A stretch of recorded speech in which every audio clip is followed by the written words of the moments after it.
Okay, we ready? Let's start. Welcome to the Lancaster City Council meeting.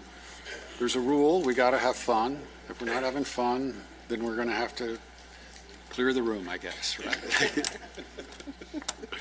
Okay, City Clerk. Council Member, Agency Director, Authority Member Molly.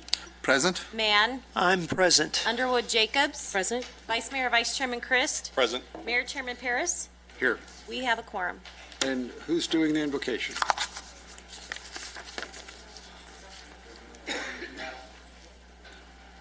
Daryl, would you do the invocation? I'd be honored, Mayor. Thank you.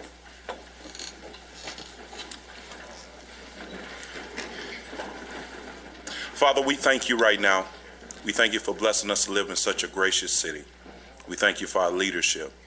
You commanded us, God, to pray for the leaders, God, that you have placed over us. We ask right now, God, that you continue to rain wisdom upon our leaders, upon all the cabinet. And God, we ask also for grace and mercy. You give us the wisdom and knowledge on how to do your will, civically and spiritually. All these things we ask in your Son, Jesus' name. Amen. Amen. Thank you.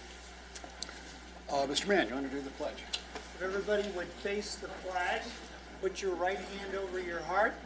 Ready, begin. I pledge allegiance to the flag of the United States of America and to the republic for which it stands, one nation, under God, indivisible, with liberty and justice for all. Thank you. Okay. Well, let's just dive right into it.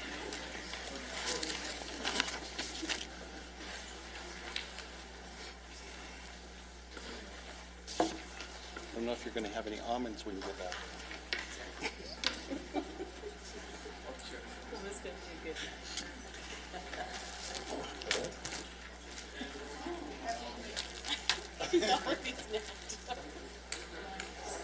Marvin, pass me the almonds. They were up here. Oh, That's my dinner. you need to lose a little weight. Did we just hear Marvin tell me? There's something wrong with that picture. Okay, so tonight we're recognizing two people that I hold near and dear. And Sandy, we'll start with you, but where's Jacob? Okay, good. We'll start with Sandy. Sandy Smith. Sandy Smith has done more for this community than anybody I can think of. You know that. I first met Sandy when she was with the American Cancer Society, and she raised more money than anybody has raised for anything in this community. But she did it in a way that was really disreputable. She pitted us all against each other, right? And then the person who got the most money got to be the king. Awesome. It was insane how much money my wife raised. But it wasn't for me, it was for her doctor. You know, if it was for me, it wouldn't have, not so much. And he won, right? He did win. He raised $320,000. But tonight we're recognizing Sandy because she won the Athena Leadership Award. Athena is an international nonprofit organization dedicated to supporting, cultivating, and honoring strong female leaders. And I can assure you that Sandy is one of those leaders. She's been on the Planning Commission, still on the Planning Commission. She's run the chamber, and now she's started a business. So anybody, if you haven't been to Rocket Fizz, who hasn't been to Rocket Fizz? Okay. All right. Now, you got to promise by the end of the week, you'll go to Rocket Fizz. Least we could all do, right? She works diligently on the Planning Commission, works 100 hours a week at Rocket Fizz. You know, she came to me once and she said, I'm going to start this business. It seems like it ought to be pretty easy to do. Sandy, there's no such thing as an easy business. And then she just disappeared because she lives in that store. She wishes she was back at the chamber. She understands the importance and value of community engagement, and she serves as a great reminder to all women of the Antelope Valley that with hard work and fortitude, the ceiling can be broken and anything is possible. Sandy, you are a shining example for all women of the Antelope Valley. That strength, determination, and perseverance will always pay off and help you to reach your goals. On behalf of the community, we want to thank you and recognize you with, is that the city award? No. That's yours. That's mine. What? We can't outshine that? Oh, wait a minute. There it is.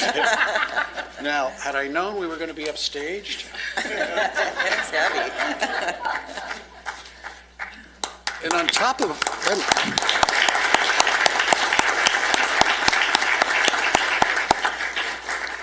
and on top of all of that, she raised a daughter who's one of our district attorneys and is responsible for putting more bad guys away than most people over there. And they are really, really, really bad guys, the ones who hurt our children. That's who her daughter prosecutes. You did a good job there, too. Okay, good. And I'll turn it over.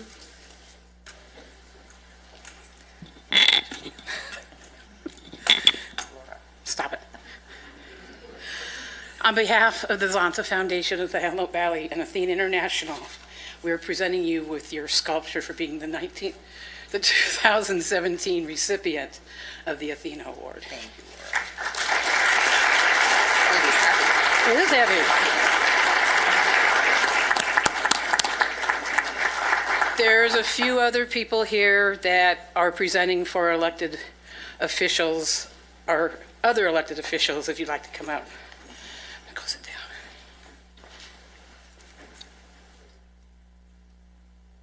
But I'm the only one who came. Yours is very special. I guess I'm first.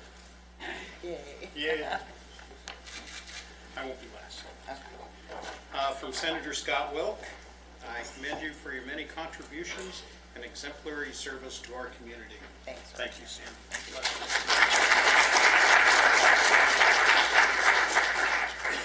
Ms. Smith, it's truly an honor to be able to recognize you today for all of your accomplishments and everything you've done for this community. So on behalf of the State of California and the Office of Assemblyman Tom Lackey, present you with this certificate. Thank you very much.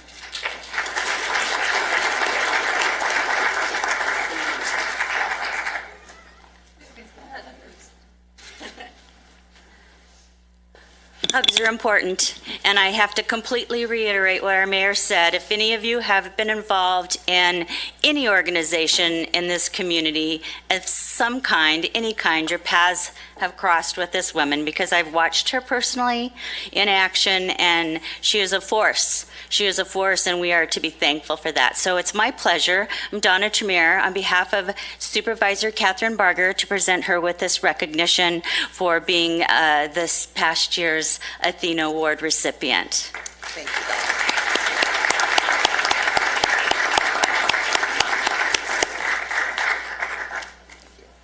Thank you. Speech. Why don't you do that? Why don't we have our You don't have a speech?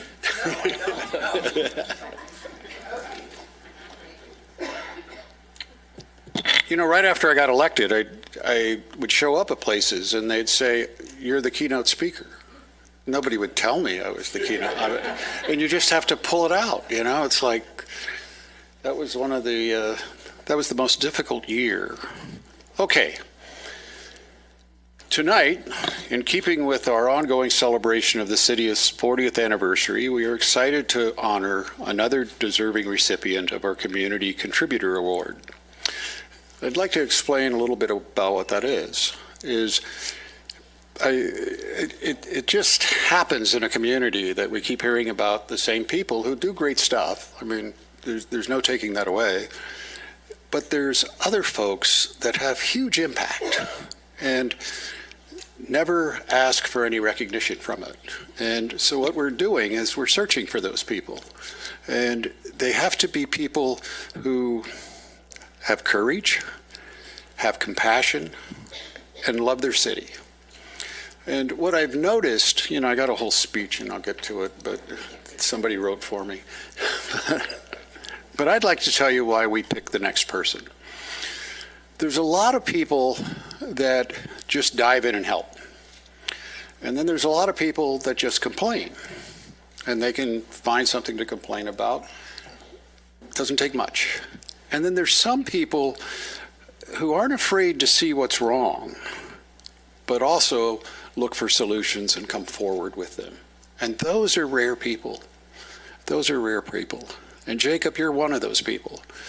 The first time I met Jacob, he was standing there, and he wasn't saying very flattering things about me. But then as I got to know him, I started seeing what he was about and what he was doing. And one of the things he did was he started this summer program for kids. And it wasn't your traditional summer program you see at churches. It certainly had a faith-based component to it. But it was also a recognition that kids lose a lot over the summer. And what Jacob wanted was a program where they left the summer with more, not less. And he put that together. And I went over to the initial meeting that they had, and there's all these teachers. I mean, people with great backgrounds, educators who were enthused about this program. Half of them were retired. They brought all these years of experience to the table. And then I went to the program. Wow. It was a little chaotic, but full of energy. And every one of those kids liked being there.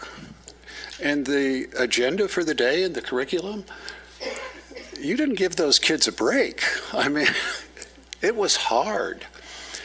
And he put that together with just the folks in his church, without the money to do it, with just the faith that it would happen.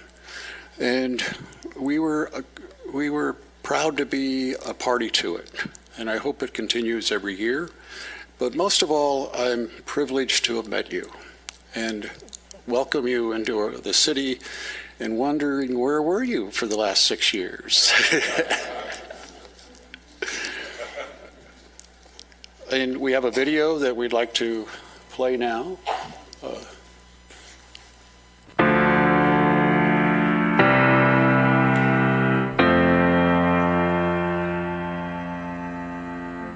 I believe that if we take steps of faith, if we walk by faith and not by sight, and we just do what God has placed on our hearts, that God would supply.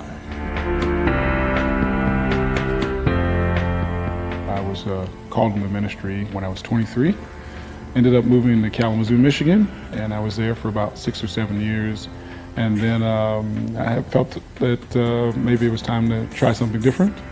So I applied for the pastorate here, and they made it official in May of 2011. So it's been 6 full years as pastor. 6 full years as pastor, yes. The environment was conducive to, I think, real ministry.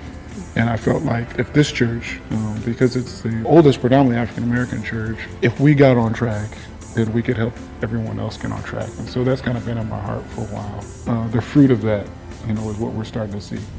So kind of the connection between the church and the community and being really integrated with both. Yeah, I would agree with that. I told the church when I came, the community does itself a disservice when it ignores the church.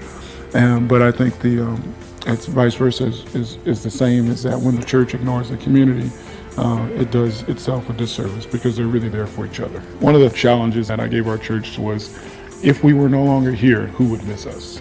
Not miss the building, or you guys are nice people, nice neighbors, but who would actually miss our presence, the presence of Christ and our ministry here? One exercise I gave our church maybe about 4 years ago was to go a different way. So go a different way when you go to work, school, or whatever, just go a different way. It's not change that people have a problem with, it's the process. I think for a pastor, or just for somebody who's got vision to not just believe in Jesus, but to do the things that he asks us to do, it makes me happy. But it goes back to that church-community relationship. There are needs in the community that owns a church can meet. And I think of a truth, there are needs in the church that only the community can meet. And it's hard to see that sometimes. And there's a relationship between civic government and all those come into play, that we need each other to do certain things.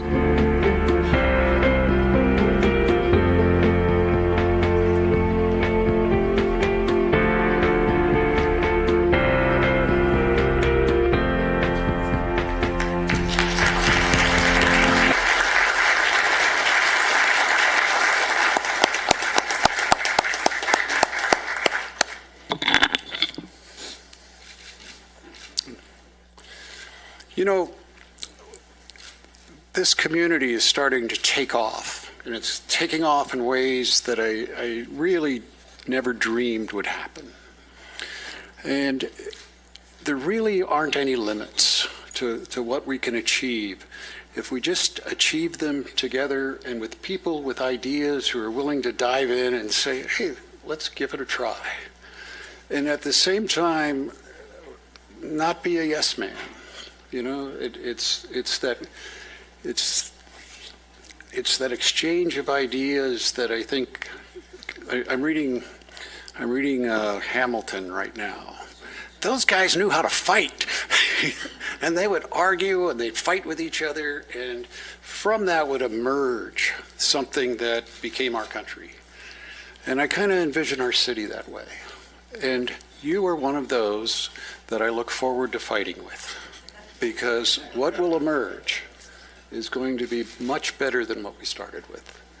And that's why you got the community contributor role.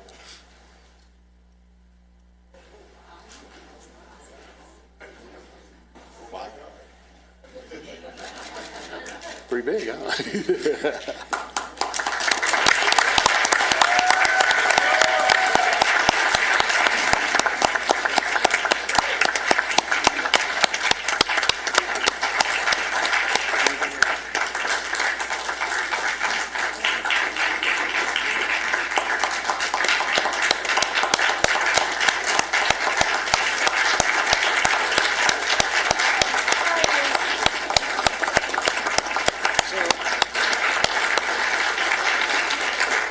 Jacob told me that his wife was going to give the speech. Is that?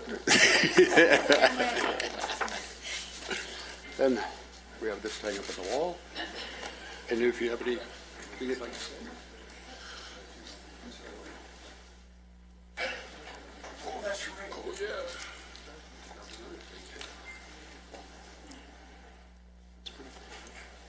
The cash. $1,000 towards the program. Oh, great.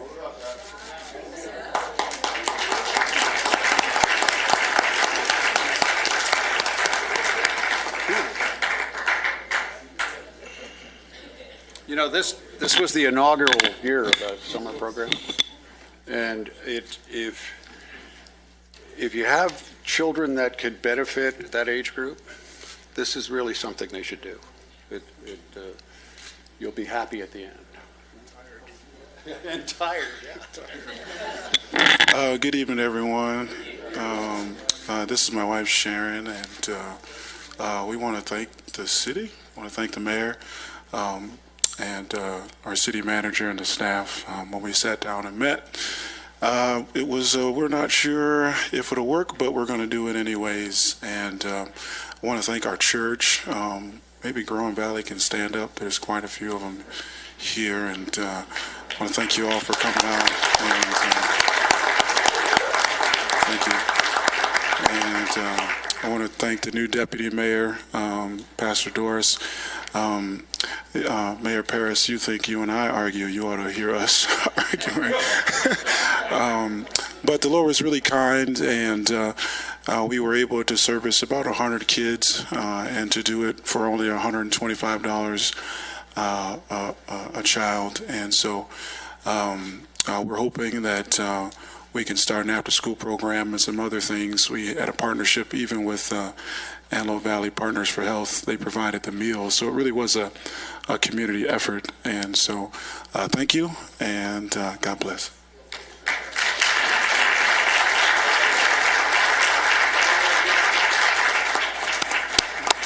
And we probably ought to also thank ABTA, the Antelope Valley Transportation Agency, and Vice Mayor Marvin Christ and Catherine Barger.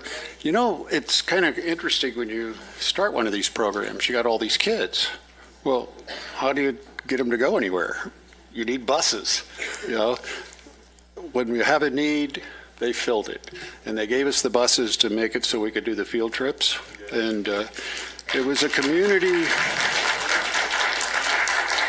It's been a while since I've seen the community come together to make something work. And this was one of them. Thank you.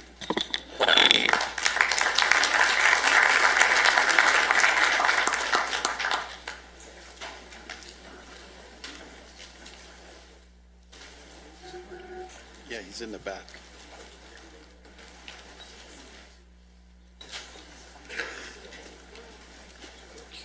You should tell him to apply to get e-bus so they can have it on their own.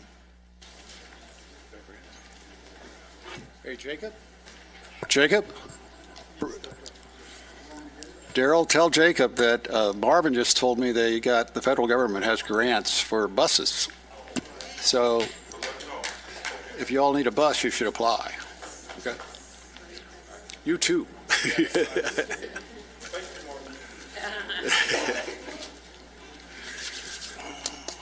If there's a grant or if there's money to be had, Marvin will find it. Or Sandy. All right, where are we? Howard Harris, there. Okay, you all want a break before we move on? We'll do Howard first. What? Do Howard first. Oh, wait a minute, hold on, then we'll do the break. Howard. Yeah. Howard Harris from Antelope Valley Fair Board has a present. No, you're going to tell us what's going on at the fair, right? That's my intent. Okay, you can't leave till you hear about the fair. That's right. Good evening, Mayor Rex Perez, Vice Mayor Marvin Christ, and the rest of the Lancaster City Council. I would also like to acknowledge Lancaster City Manager Mark Bozigan and Assistant City Manager Jason Cottle. Lastly, I would also like to acknowledge two members of the Joint Powers Authority, Marvin Christ and Sandy Smith, better known as the JPA. My name is Howard Harris, and I have the distinct pleasure of being the president of the Antelope Valley Fair Association Board of Directors. The fair is a very special place for me, as I have been attending the fair since my arrival in Antelope Valley in 1970. This was a time when all three high schools' football teams wore their T-shirts for Hell Week to the fair. Mr. DeRico can appreciate that. Now to discuss the Antelope Valley Fair. This year's theme, a celebration. The fair opens Friday, August 18th, and runs through Sunday, August 27th. The fair parade is Saturday, August the 18th. Our hours have changed to a 4 p.m. opening daily, except for Monday, August 21st, for our annual Senior Disabled Hot Lunch. Parking for this event is free. Lunch will be served by the Antelope Valley Fair Association and the 50th Board of Directors. For the concert lineup, Friday is Funk, Cameo with the SOS Band. Saturday is our classic rock, the Doobie Brothers. Sunday is Hispanic, and it's La Roladores, Banda El Limon with Banda Machos. Monday is country, Cole Swindell with William and Ray. And Tuesday is comedy, which is something we don't do every year. We're excited for a couple reasons. Number one, it's Gabriel Iglesias, and number two, he's also known as Fluffy, but it's sold out. So we're really happy about that. If you want, tickets are free to get into the grandstands, but we're expecting that to be a great show. Wednesday is John Pardee with Eli Young Band. Now for the arena events. Thursday is figure eight races. Friday is monster trucks. Saturday is Rural Olympics, and we also have fireworks after the Rural Olympics. Sunday is the Demo Derby. You can still purchase pre-sale tickets, admission tickets, for only $7. Once the fair starts, the tickets go to $11. Carnival wristbands can be purchased for $20. Once the fair starts, then it's $35. The pre-sale tickets can be purchased at Vaughn's, Albertsons, and Vallarta markets. New this year, for the first time, is a season pass for $18. So for $18, you can get into the fair every day it's open for 10 days. You can't beat that. Also new this year is the Technology Expo featuring the local high school STEM programs and representatives from Society of Flight Test Engineers as well as others. Our South Park is located south of the Van Dam Pavilion, and new this year is an additional community stage, an exotic animal display, tigers, lions, and reptiles, and a BMX stunt show. Don't forget to visit the KTPI Corral, La Plaza, AV Rural Museum, Home Arts exhibits, and of course, nobody can forget the fair food. Hope to see you at the Junior Livestock Auction, which is held Thursday, August 24th, at the RX Paris Law Firm Show Arena. After the dust settles for the fair, we don't want you to forget that 3 big days of the PRCA Rodeo Circuit Finals will be held October 13th, 14th, and 15th. The PRCA Rodeo tickets will go on sale September 1st. See you at the fair, and thank you very much.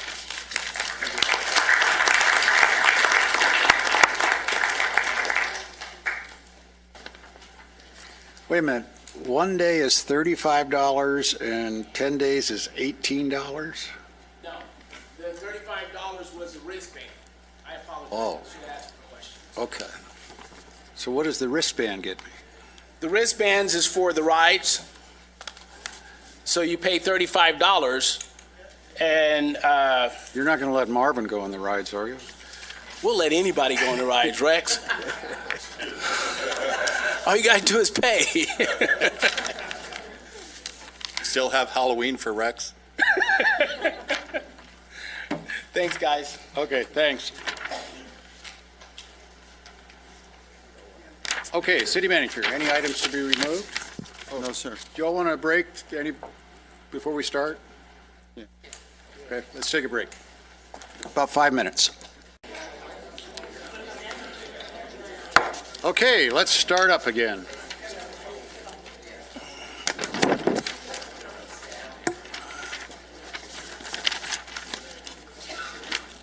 I think I'd do that. City manager, anything to be removed? No, sir. Is there a motion to approve the minutes from the last So meeting? moved.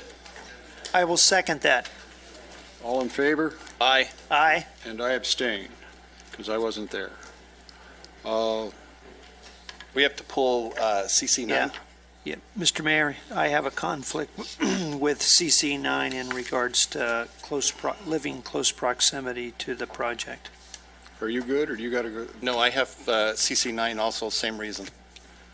Do you want to do that We're okay. first? Yeah, why don't we do that? And we have one speaker card. Come on down, Fran. You're a little quicker today. Yeah. Getting quicker and quicker. That was too quick. Thanks, Mark. This is for one of those ever-popular bike lanes, No. right? That everybody writes letters to the editor saying, what a great job putting in those bike lanes. Okay. No, that's not happening, right? Good afternoon, Mayor Paris and council members, ladies and gentlemen, and staff. My name is Fran Sarasaris. I did have some questions on that. I did a run through. I drove by there, and I had some questions, but I got some of my answers already from Jeff. You are going to be putting a crosswalk on 12th Street, because that's a long stretch from 10th Street to 20th, where there's not a crosswalk for a handicapped person to go across the street. So, and then you're going to be putting a roundabout on 15th Street, I understand, which is good. But my thought was, and I know like Lancaster Boulevard going from Sierra Highway to Division, that part does need a lot of work. As it stands, I think I got my questions answered, and it's a go for my part. Thank you very much. You're welcome. Just so the folks out there know, those bike lanes aren't just bike lanes. What the purpose of them is, it's called a road diet.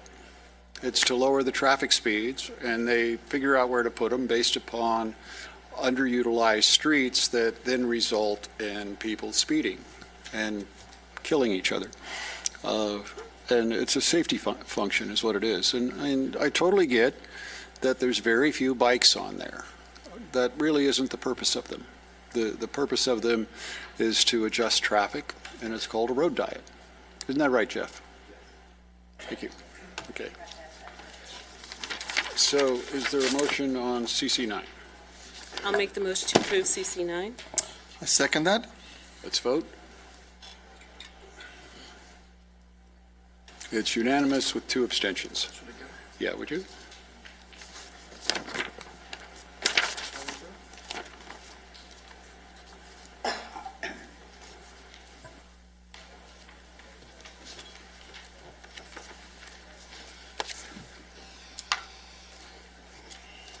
Mr. Christ and Mr. Mann have returned. Is there a motion on any other speaker cards? No, not on the consent calendar. I'll move we accept the consent calendar as currently comprised, pulling CC9. Second that. Let's vote.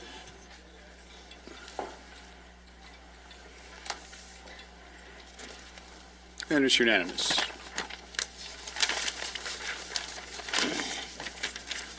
Okay, moving on. Public hearing, item 1. What? Open the public. Oh, that's right. I'm opening the public hearing.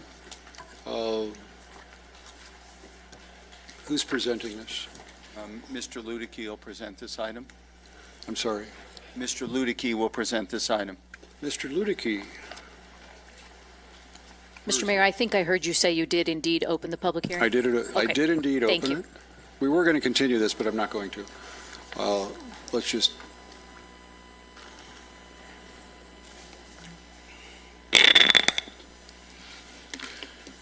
Mayor Paris and members of the City Council, the item that's in front of you is the approval of a request for a specific plan. It would cover approximately 237 acres, roughly bounded by Avenue K, 62nd Street West, Avenue K8, and 70th Street West. And the site of the proposed specific plan is located, as you can see on the map here. The project that is proposed, and actually that the Planning Commission has approved a tentative map for that will not be valid until and unless the specific plan is approved, is a subdivision for some 753 single-family lots. They range in size from approximately 7,000 to 8,000 square feet, in some cases close to 9,000 square feet on the east side of the property, transitioning to smaller lot sizes on the west side of the property. The project is proposed to have private streets on the interior, non-gated as we understand, but private streets nonetheless, that the city would not have to pay to maintain. There are 2 private parks proposed within the project, both one on the east and one on the west sides.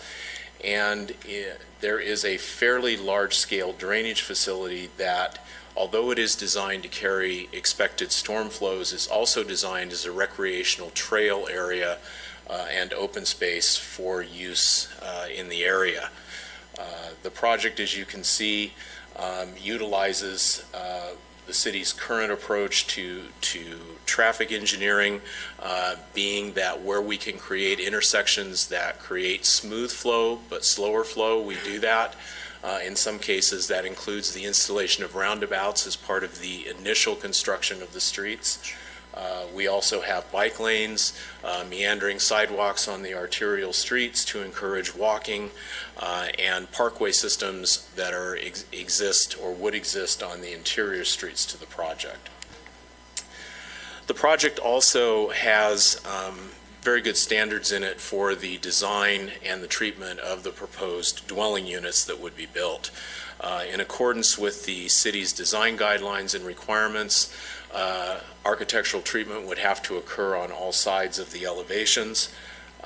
We also have a situation where, as you can see, both 1- and 2-story house designs are proposed. There are a number of different styles. I selected several just to give you an idea of the type of approach that they are looking at in the development, but there are, I believe, about 8 or 9 potential styles included within the draft specific plan document. It does meet all of the city's requirements in terms of the de-emphasis of the garage, allowing porches and living areas of the house to come closer to the street. That's part of the city's overall design approach that we've adopted into our design guidelines and are also requiring now in new developments. The project, even at the end of its cul-de-sacs, has openings so that people who are on bikes or walking can easily get to the trail systems and to the meandering sidewalks that are in existence on the perimeter areas. So it is designed with that whole approach to a walkability feel and element and safer for biking and so forth than we would see in a typical development. So we do think that this is a positive step forward in keeping with the city's approach to development, particularly larger scale development such as this. One thing, as I go through these, I'd also like to point out, I've neglected to indicate it, but very important. On this very far west side, and you can see it if you look at the cross section for 70th Street West in the proposed plan, that is an area that the city's adopted master plan of trails and bikeways call for a dedicated trail system as well as a dedicated bikeway. So you have a fairly wide area along there that would accommodate both of those in an off-street situation. Certainly, as more development would occur in the area, that would be extended, but this would be the first project to put in that initial piece, and that would, of course, be about a half-mile stretch, which we think is a very good start, and certainly is in line with what the city's commitment was in adopting the master plan of trails and bikeways. What we are recommending is as recommended to you by the city's planning commission. They did review this over a couple of meetings. We are recommending that you adopt the resolution that would certify the final environmental impact report for the project and also introduce the ordinance that would ultimately adopt the specific plan as proposed. And I'd be happy to answer any questions that you may have.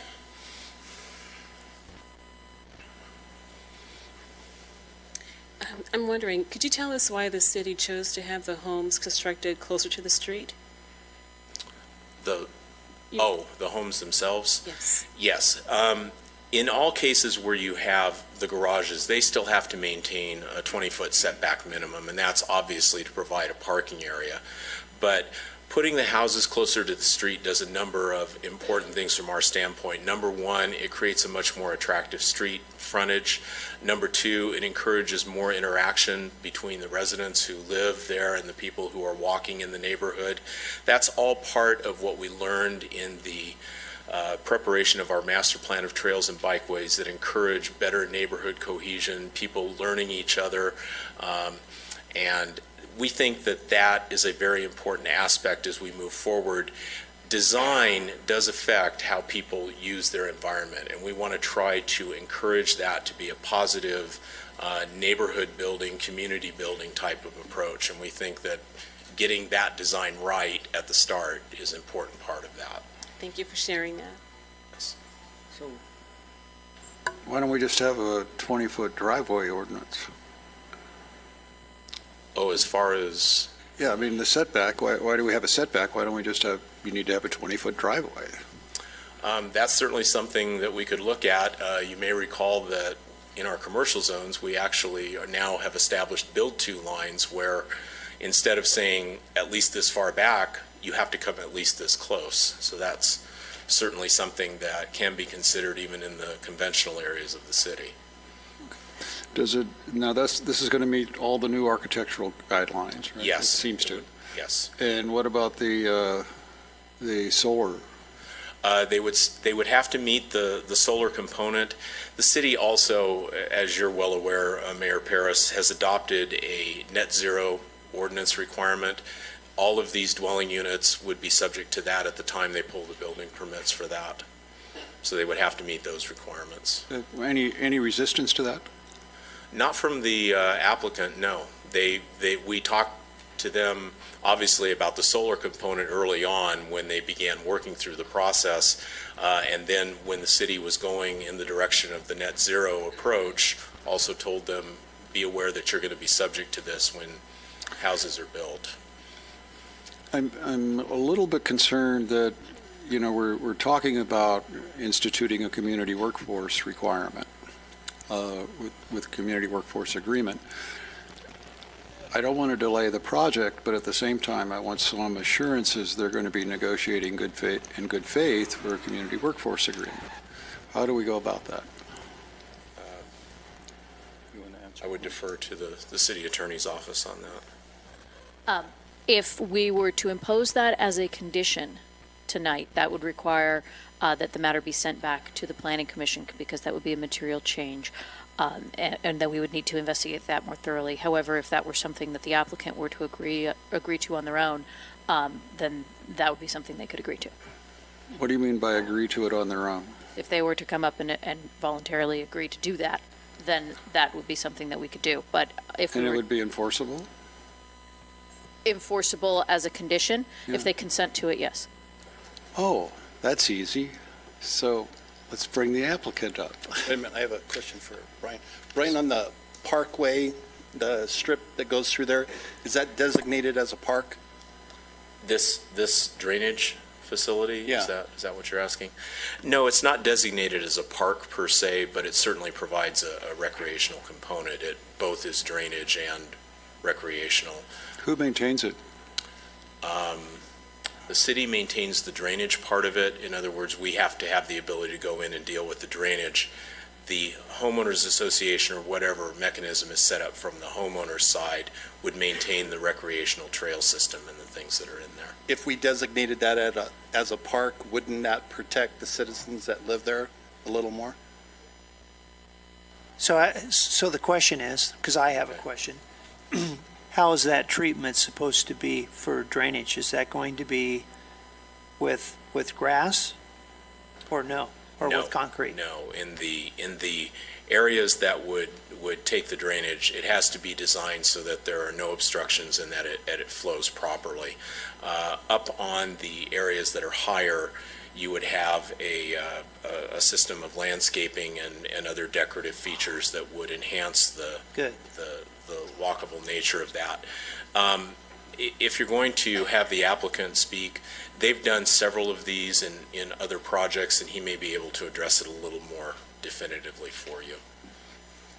What the vice mayor has whispered in my ear about, if it's a park, we have law enforcement capability that we wouldn't have if it's just a drainage area maintained by the homeowners.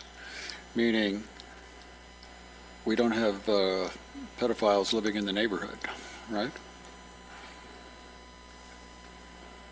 If it's designated as a park, then the distance requirement would be applicable, yes.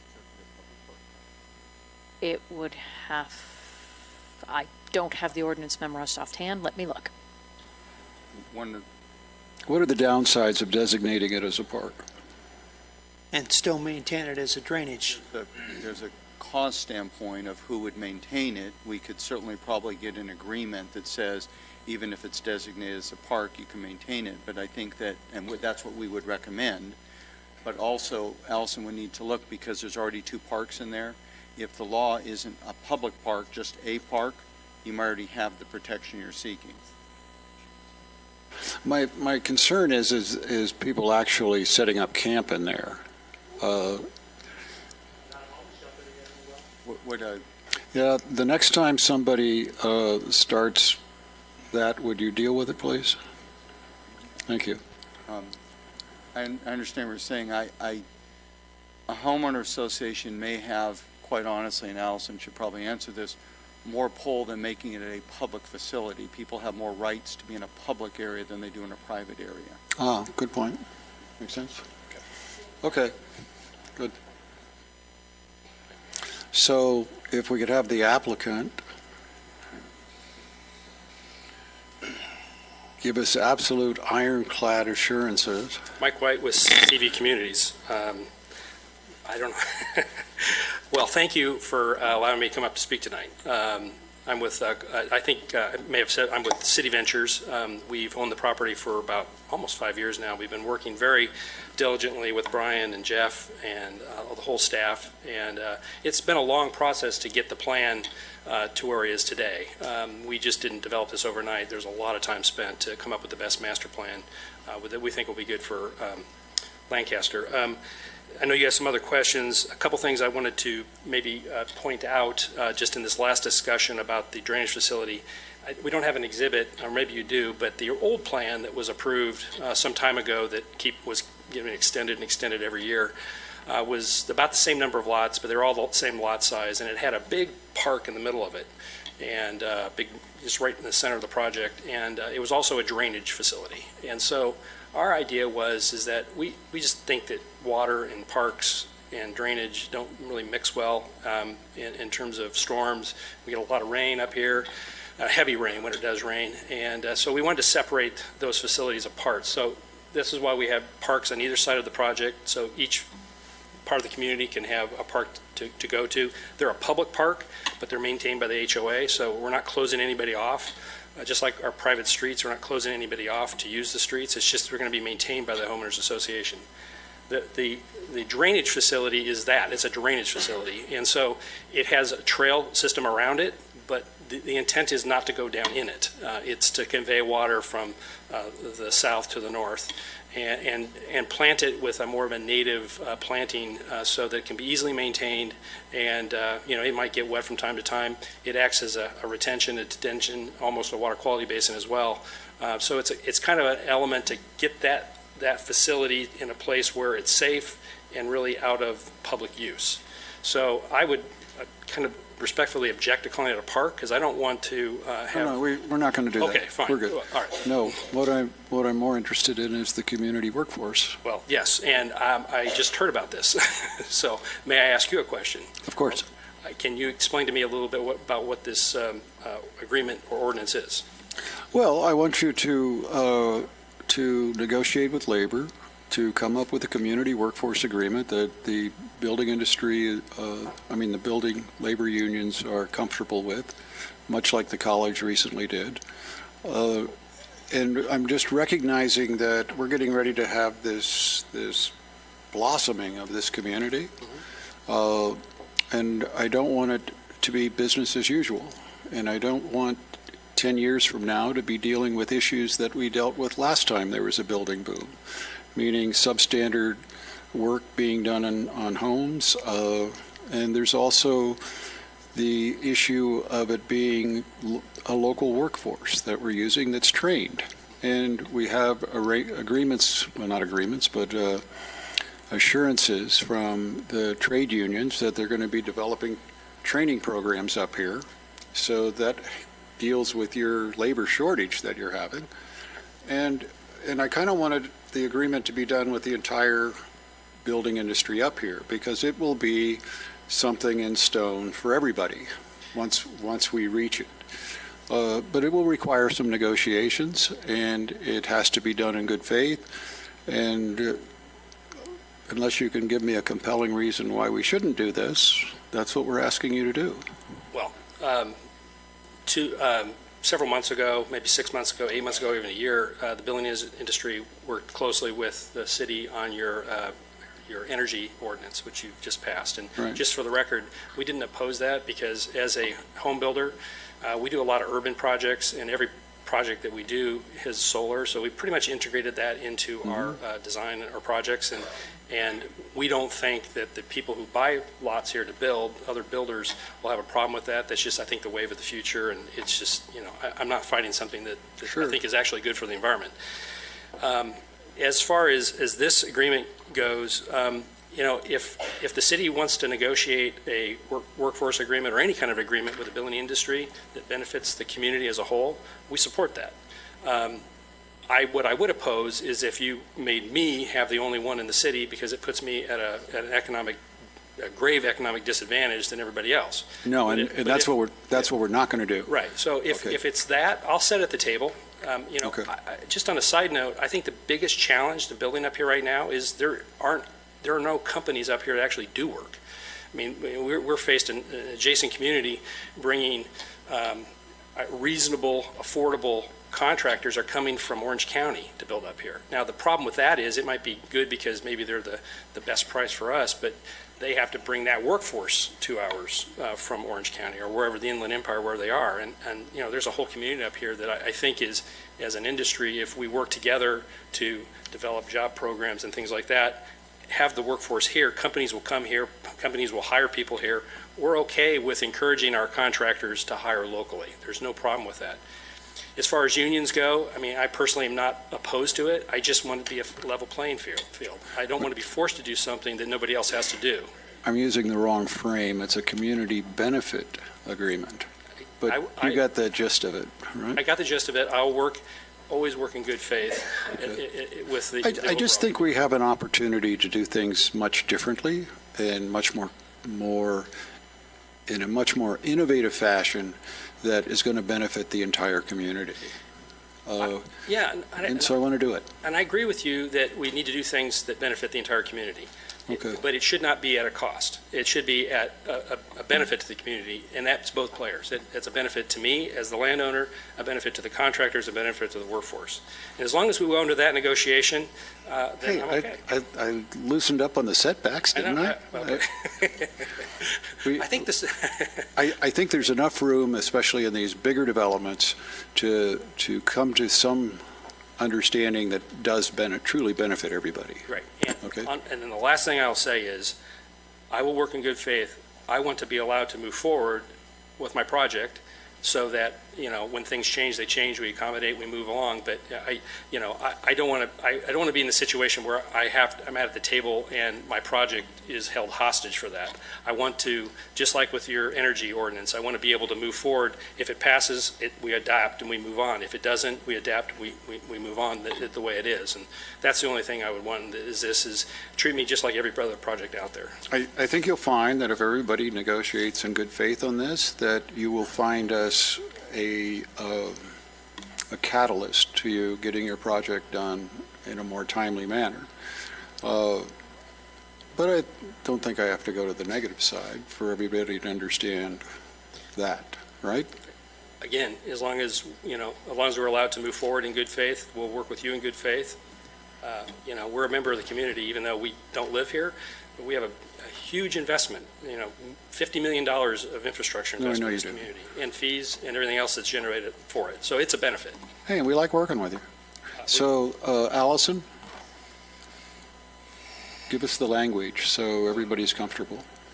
The motion would be to adopt Resolution 17-41 and introduce Ordinance 1030 with the consent of the applicant to impose the requirement to negotiate in good faith for a community benefits agreement to apply to the project. Okay, but I also wanted clear that whatever that community benefit agreement is, it'll apply to everybody that comes online after this. And that we can do by ordinance, right? That would be then with the direction to the Planning Commission to take up that issue. And bring that forward as an ordinance. Okay, but what I'm saying is I want to make certain everybody gets at the table. Everybody that's planning to build a major project up here gets at the table. Okay, and that would be done through the Planning Commission process. Okay, but I don't want to slow his project up either. So how do we do that? So what you would do is the motion I just said with the direction to the Planning Commission to take up the issue of an ordinance implying this across the board and consider and impose this requirement on all other projects that come before them in the interim. Does that work for you? Well, I would modify that slightly to make sure that it's a citywide ordinance, number one. I mean, you probably said that since it's an ordinance. Yeah. And secondly, that it would be a general condition, one not tied to a start of anything. It's just, I mean, I don't know how we do this, but I'm standing up here and saying I'll do this in good faith. We had a condition, but at the same time, if the Planning Commission fails to act, let's say the Planning Commission says, we're not going to do this, or you change your mind tomorrow, or whatever, I don't want to be held up because the city can't move forward with something. I want to move forward just like everybody else, but I'm agreeing in public in a general condition that I will participate in negotiating good faith for that. Is Luke here?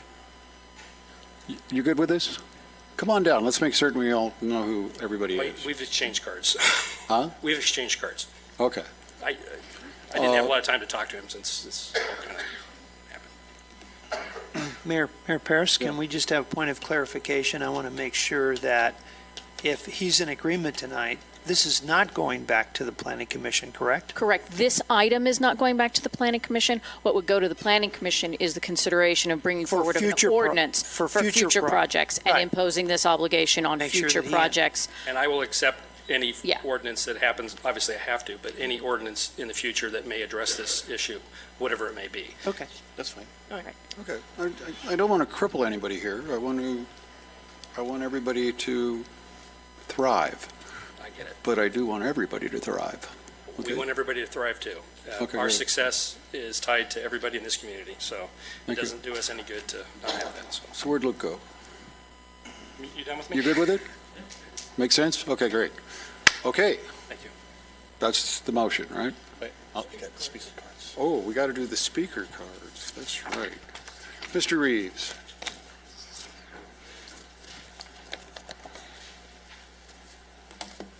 Mayor Paris, Vice Mayor Chris, council, staff, ladies and gentlemen.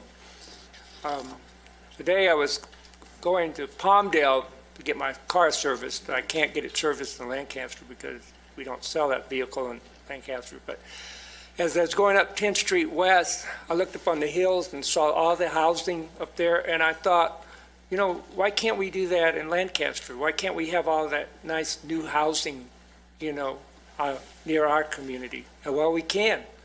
And I want to support this project. I think it's a great project. I was a little disappointed when the council, I'm an environmentalist, but I was disappointed in the council when they didn't approve the building some houses near the Woodland Preserve, and they decided to get the land and save it and so forth. I wanted the houses to be built out there. So I'm happy about this. I've walked through that area when I was running for a council seat, and it's a good area to be a good place for homes. That being said, I live in central Lancaster by choice.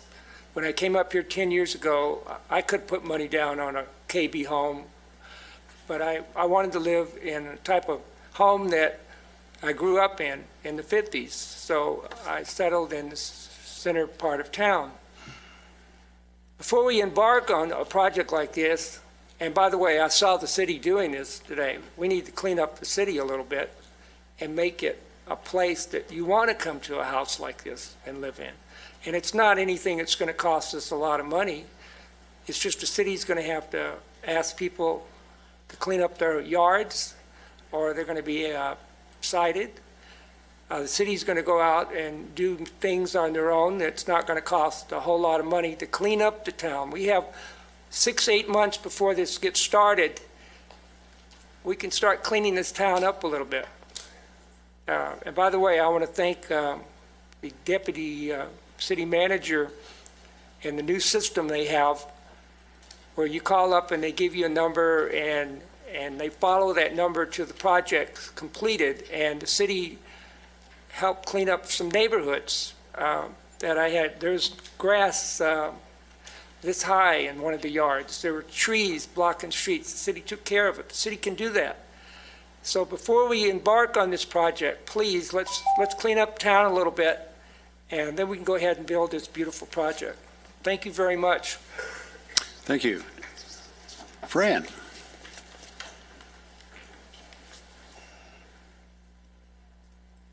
Again, good evening. I'm for the project, but I have a few questions. I went over the plans with Mr. White before the meeting started because I had some questions about the roundabouts, and because you're going to have almost over 2,100 people, 21,000 people living in that area, and I was concerned about access and the ingress and egress from the property, but as he was showing me, there are roundabouts and there's a lot of exits, so that's fine. But my next question is, I was going to bring up the workforce to bring to hopefully have our people here in Lancaster be the workers and the laborers to build these houses, because they're eventually will be the people that are going to buy these houses, I hope. Also, my next question is, how about AVTA and the public transportation in that area for so many people? How is that going to work? Those are my questions. You got to ask the transportation guy that. We've taken a look at it, and they're designed within the project, correct?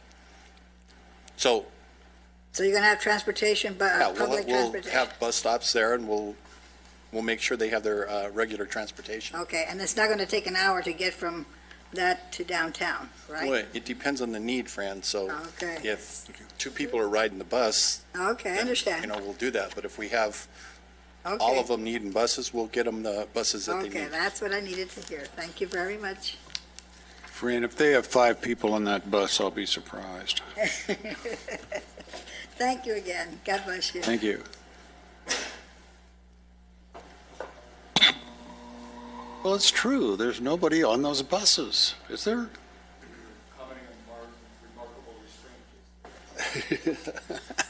Some of our buses are full. We've had to go from a 40-foot to 60-foot buses. So some of our buses on Route 1 are full.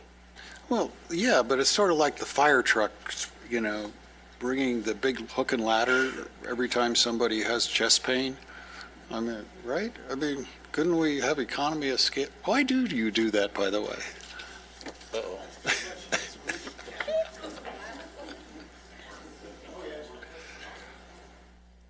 Because those are the resources that are available currently. We're in the process of trying to expand the resources that are deal with the enormous number of falls that occur within the first district of 33, which is the station here in the central part of Lancaster. But ultimately, all that comes back to money. And so a ladder truck is available with a paramedic on board to initiate that aid to wherever the fall is quicker than bringing in another engine company from further away. So it's a manpower issue, not a vehicle issue, right? Well, it's both. The additional resource, the additional engine companies that need to be staffed to the project. Okay, thank you. I mean, I'm just wondering why if you just need a paramedic, they don't go in a smaller truck, Well, Remember Rescue 8 on the television? Remember that? You guys remember the Rescue 8 show with the... No, I guess you don't. You remember it, though, don't you? Rescue 51. Rescue 51. I mean, is there a reason we're not doing that? Even within that television show, Yeah? the engine company responded with that permission. Okay. That's always been the response structure of the defense counterpart. Am I the only one that wondered about that? All right, thanks. David Paul.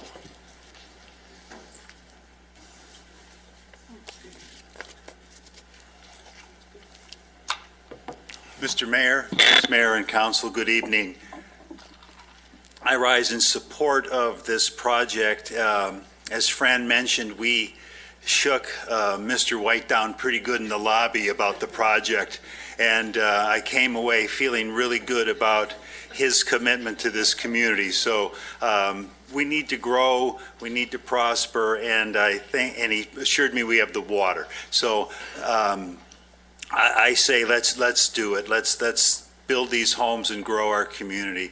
So with that, I have to run over to the hospital right now for the board meeting to see what they're going to do. We're trying to save the hospital, and that's a critical component to this entire valley to do that. So, but I got to just say before I go, I was 7 years old during the Cuban Missile Crisis, and I'm more concerned than ever in my lifetime about the outbreak of nuclear war. And so I pray for us all, and I wish us all luck. And we don't know what's going to happen, but these are unpredictable times, and I am so glad that I can count on this city to move forward in a positive, proactive direction.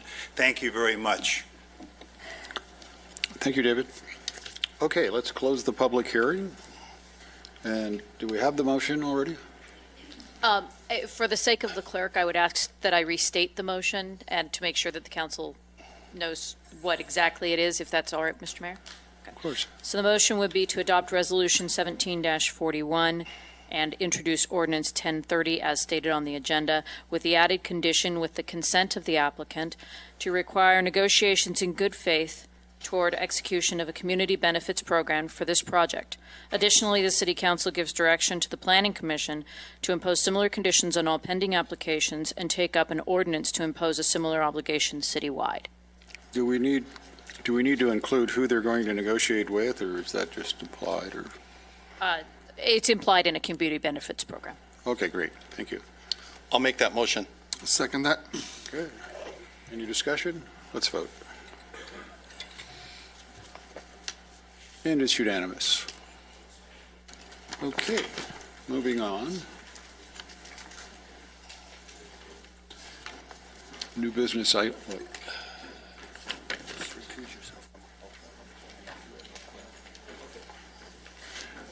I'm going to recuse myself from the next two items. Okay.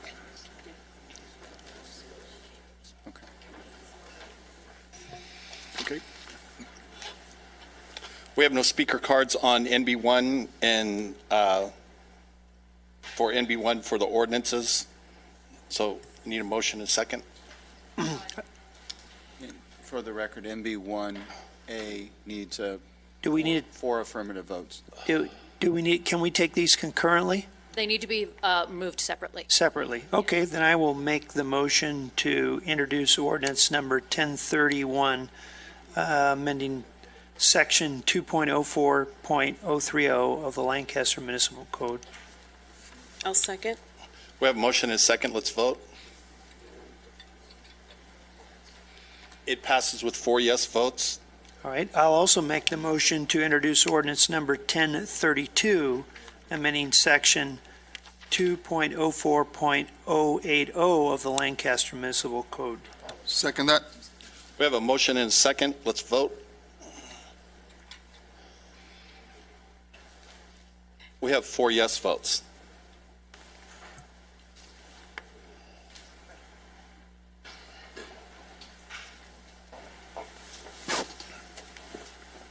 So to pass? Yep.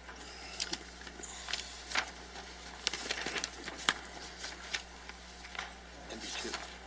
NB2. I thought you just did. I did both of them. Okay. So did you do NB2? Yeah, this one. The measure RFP? Yeah. Okay, do we got a speaker card? No. Okay. Jeff, NB2? Good evening, Mayor Paris and members of the City Council Commission.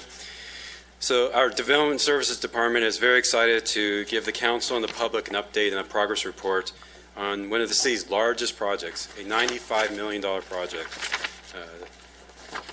The 14th Freeway Interchange Project that consists of 5 major upgrades to 5 of the City of Lancaster's interchanges, Avenue G, J, K, L, and M. Thanks to Vice Mayor Christ and Councilman Mann's leadership, the City Council has secured approximately $65 million of Measure R money, and they are also in the process of securing another $17 million for these interchanges from leftover money from the Interstate 5 project. So we're almost there. We need another $10 or $11 million that I'm sure the City Council's leadership will bridge that gap. So we have enough funding to construct about 4 out of the 5 interchanges. All the interchanges are in the environmental phase, with the exception of one of them, which is in the planning phase. So tonight we'll go over funding, the details of each interchange, and the schedule. So I'm just doing the intro here. I'm going to have our team come up here and give the details. So our project team is led by Marisa Diaz, our Capital Programming and Development Engineering Manager, and our new Senior Construction Manager, Mike Livingston. right here. I'm getting it.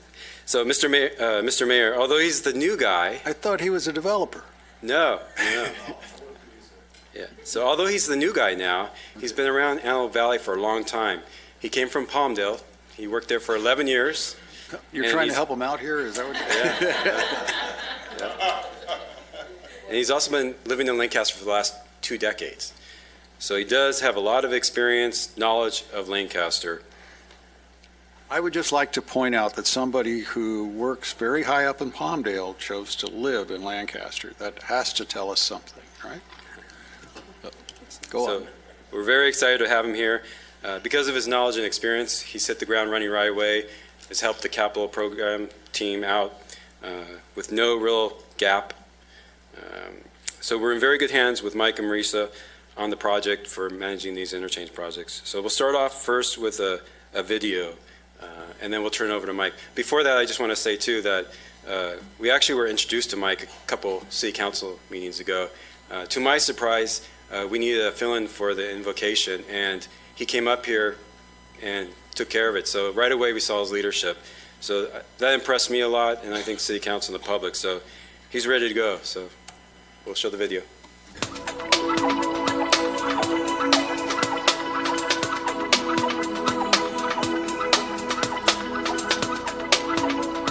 If you ever drive along State Route 14138 through the Antelope Valley, whether it's your route to family fun, to work, or just to get around the AV, we have some good news for you. The City of Lancaster has secured more than $65 million from LA Metro to improve and enhance the Avenue M, L, K, J, and G interchanges. Since this Measure R funding is enough to improve 5 of our 7 interchanges, we have been provided a unique opportunity to redesign each one according to a unified theme that will give visitors, commuters, and residents a sense of arrival when they drive through Lancaster.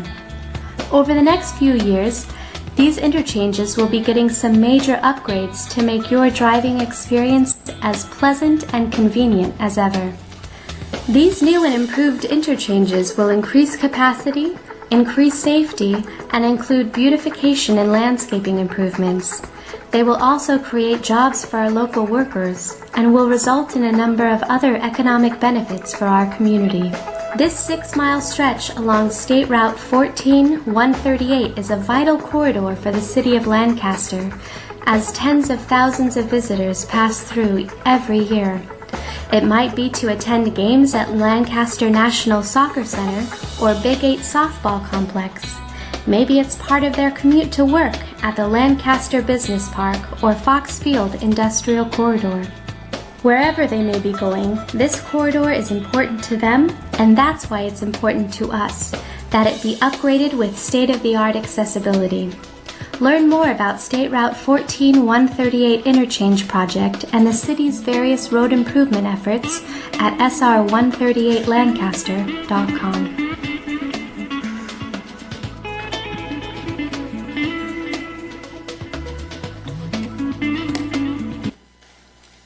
You're not putting roundabouts on the freeway, are you?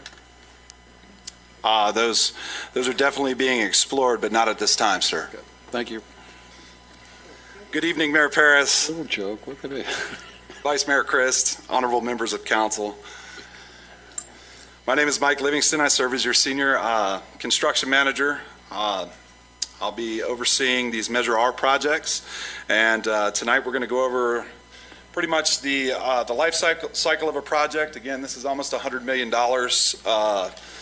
of construction funding for the entire life cycle of the project, taking it from the planning phase all the way through to the construction phase.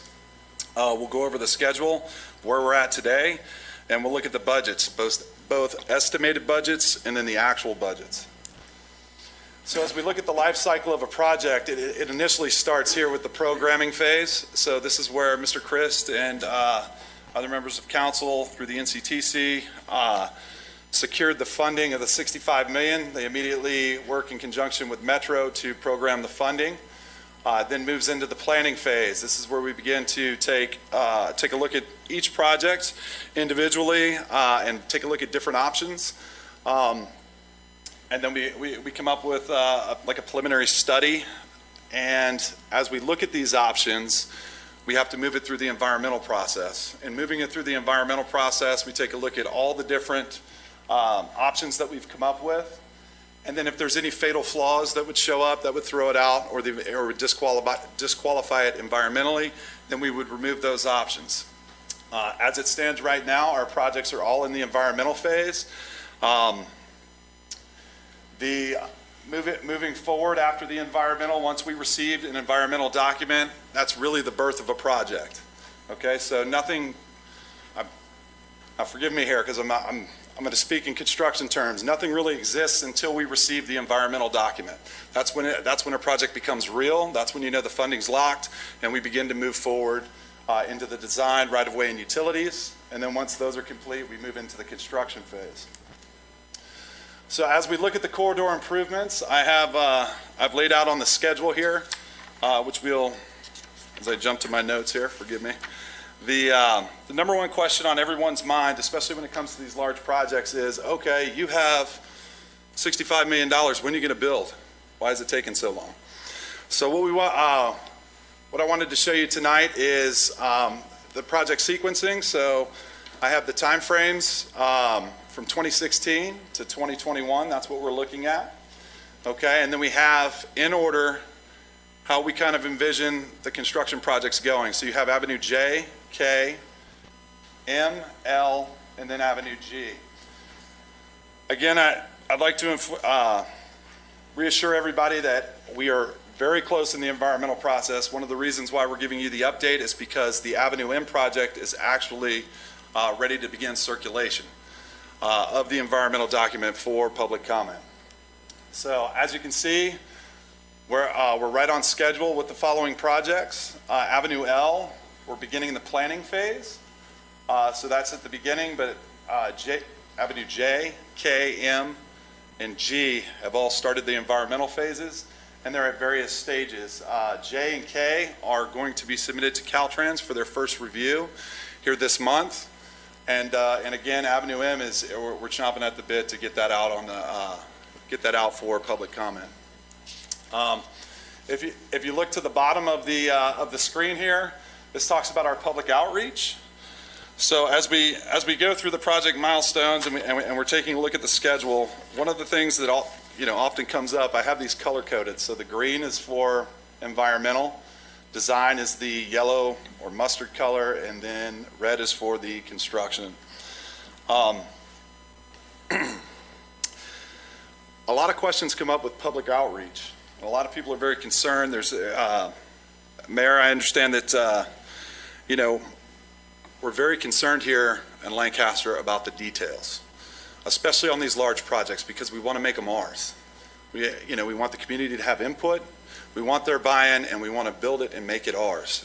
Even though this falls on the Caltrans main line, they're still our projects. It's still local money, and we still represent the citizens. So outreach happens at the environmental document phase, and then in the design and construction phase. This will be a time when we really make the project ours, with regard to the importance of establishing, say, our aesthetic guidelines, meandering sidewalks, things of that nature. So those things that are important, those are going to be integrated into those projects at that time. So the best way to get into a $65 million project is just to go ahead and jump right in. So we'll start with Avenue J. So as we look at Avenue J and the existing condition, the total cost of the project from the planning through construction phase is $19.5 million. The existing condition right now is a partial interchange. The existing condition is they only show northbound ramps. So one of the many aspects that we're looking at is to make this a full-blown interchange. So we would have southbound on-ramps and northbound on-ramps. There's a lot of different design alternatives here in this particular area. One of the design alternatives, as you can see, If you look at the main line 14 freeway and Avenue J here, if you go down to Avenue J8, there's an on-ramp here that would have to be removed. But this is just one of the options. It's not one that we've decided on. It's one of the ones that as we go through the environmental document, it could be fleshed out at that time if there's a fatal flaw in the environmental, or we come back with a recommendation not to move forward on this particular option. The environmental package has been prepared and submitted to Caltrans for the first round of reviews. So let's move forward to Avenue K. Avenue K has a total construction cost from planning through construction of $25.1 million. Now again, there's a lot of different design options that we're looking at. The goal here is to widen the northbound off-ramp and increase capacity while removing the high-speed ramp entrances, okay? So if we take a look here, we're looking to widen. So here's your northbound, traveling northbound on the 14. We're going to widen this ramp here. We're also going to, if you take the center line, the center line of the freeway, and then you move out there will also be improvements on the local roads from 10th Street West all the way to 20th Street West. That'll include some right turn lanes, intersection improvements, signal timing, and signal upgrades. The environmental package has been prepared, and it's in its first round of submission to Caltrans. The Avenue M project. This project's the furthest along. The total cost of the project from planning through construction is $28.2 million. As it stands right now, when you come off the freeway off-ramps, you come up to a stop sign.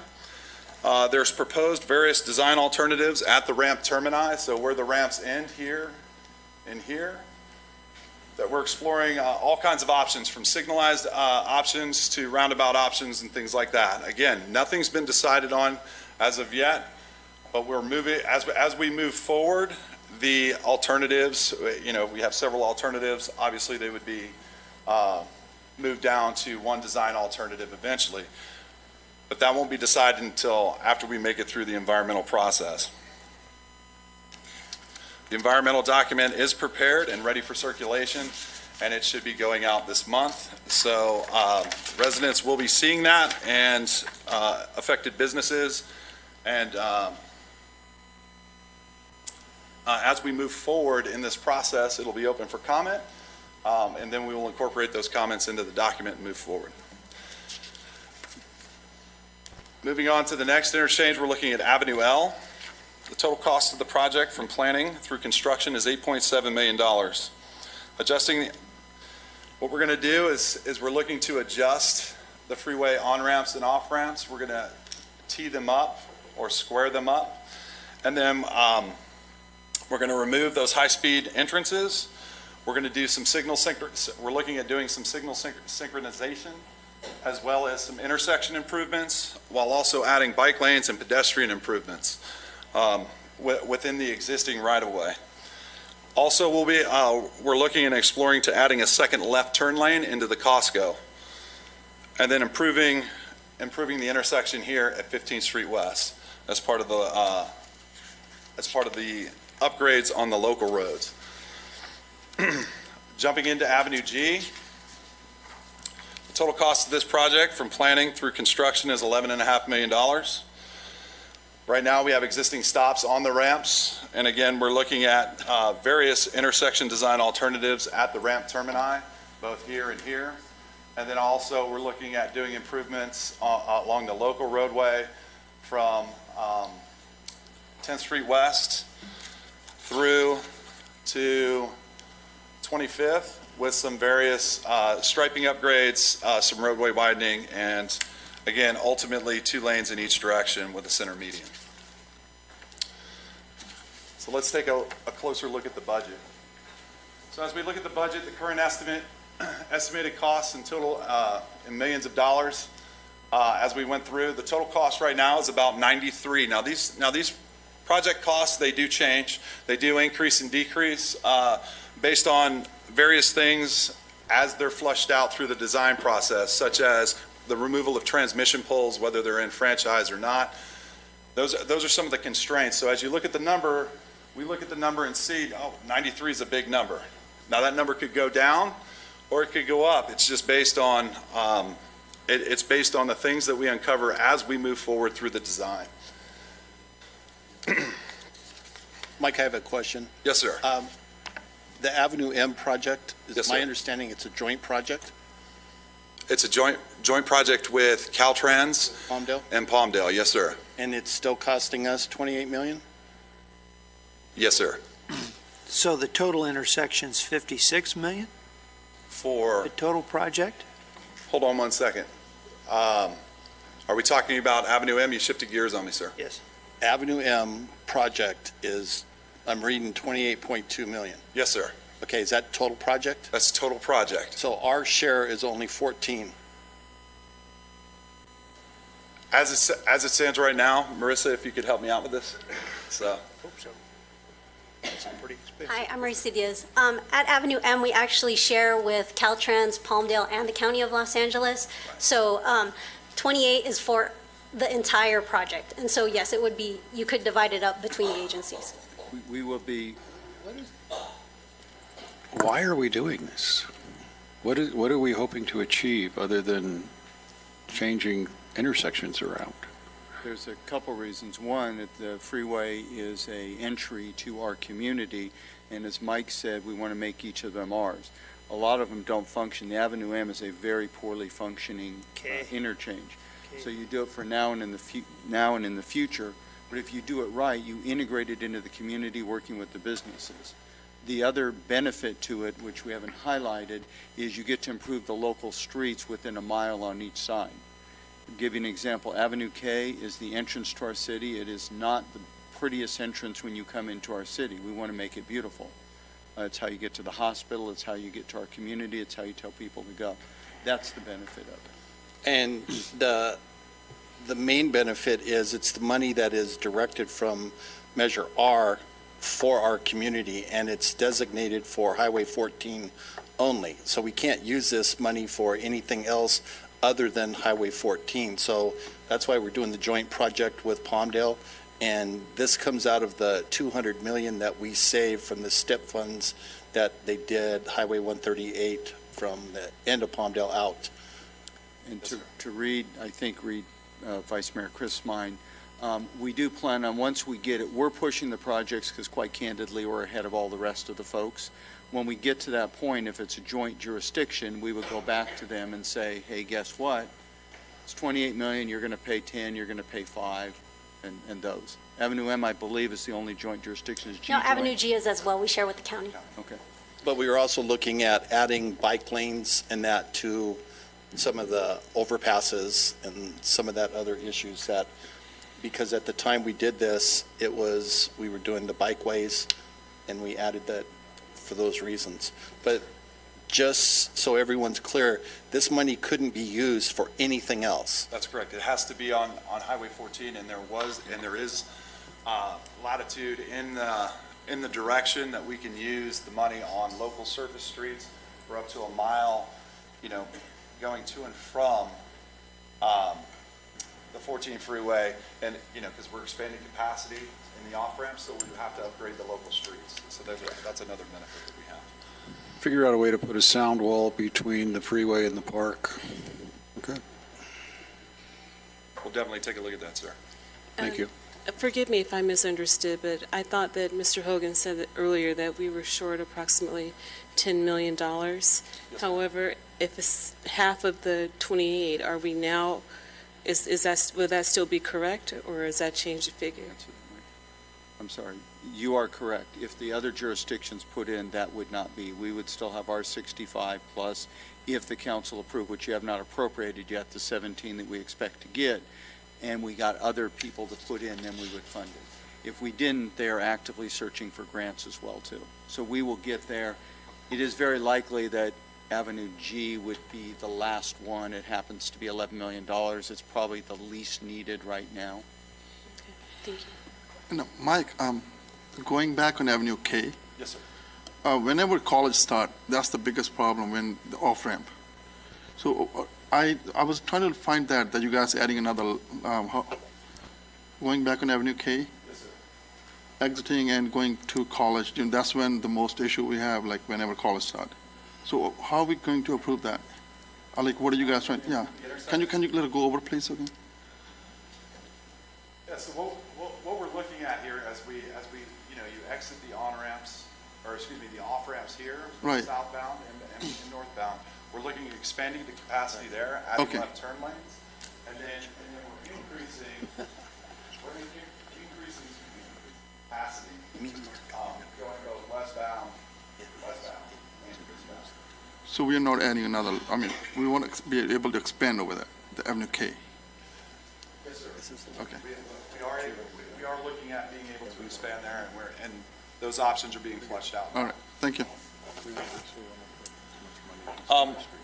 I know as we, let me move back here to the budget, because we started the question and answers here. With regard to looking at the overall cost of the project, the $93 million currently, we're showing a $28 million shortfall. Now, with Vice Mayor Christ securing the $17.5 million in Measure R funds, that would bring it up to $82.5 million, okay, for the city of Lancaster. Now, upon Metro obligating these funds, should the council decide at a future date, like Mr. Bozigian was saying here, We should have enough money to do it all. that would bring the total to a total shortage of $10.5 million. Now, one of the ways that staff is aggressively pursuing this $10.5 million is on Avenue L. We're actually going through both the CEQA and the NEPA process. So that way we're in line with the ATP, the active transportation plans, and other Caltrans projects that are coming up.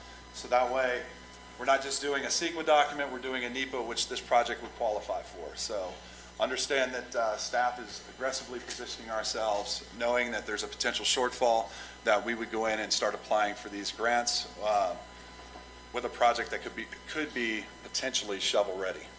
But Mike, I disagree with you on the numbers. If the 82 million is correct, but if the Avenue M is split with Palmdale and the county, and we're only spending 14, then the 82 million. Far exceeds. Yeah, it far exceeds the total You amount. subtract that from the, we should have plenty of money. That is correct. You are correct, and that's a good catch. We will also, there may be a point that we need to advance a project and get reimbursed and such, but we have enough to do the 4 right now without Avenue G. Sorry. Yeah, but math wasn't adding up for me. Can we use any of this money for innovative law enforcement upgrades to those intersections? Interesting question. You could probably, from my knowledge of transportation, you could probably, as an ancillary use some of that for technology, yes. As you put it as part of the project. We can look into that, but I think the answer is yes, because it's part of the project. Similar to you can do it for drainage, even though drainage isn't really a road. Then we should talk about that.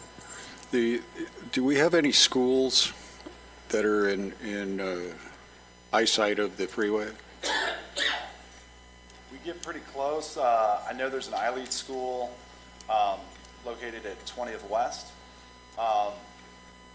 In terms of direct access, we can get pretty close, but based on the environmental envelope, we don't have schools designated as of such where we would be able to impact or move into those areas. I just think we should be exercising a little more foresight. You know, people do drive-bys, you know. I mean, I want those schools protected, and I'd like the park protected. Okay. All right? Yes, sir. And if we got the money, let's do it. Okay, great. Anything Okay, else? and then in closing out my presentation, basically the way we have the projects packaged is Avenue J and Avenue K would come together as one large project.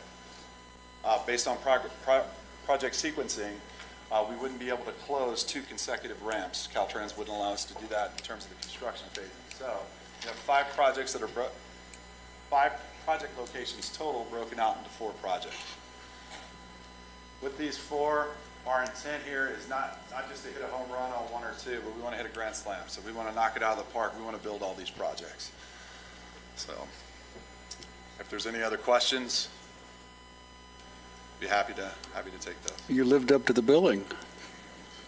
Congratulations. Anything? No, I'm good. Thank you very much. Thank you. Mayor, if I would, Yes? like to also, thank Marissa and their team and Jeff. Working on transportation projects at this level and having to deal with consultants and Caltrans and Metro and getting federal dollars is a Herculean task. And they've really, on top of everything else that we do in the city, the capital projects, they've done a really great job. I've never seen projects move this fast of this magnitude. It's really very, very well done. It's because you got a great staff. Absolutely. Thanks. Okay, council reports. What's y'all been doing? Working. I'll go. I went to the Transportation Summit. It was last Wednesday. And at the Transportation Summit, we got reports from everybody. We talked in regards to the MetroLink. We talked with them, and we asked for the citations because of the homeless issues that are going up. So we asked them to provide us with the citation issues because we believe that some of that is that they said they'd get back with us in 3 months.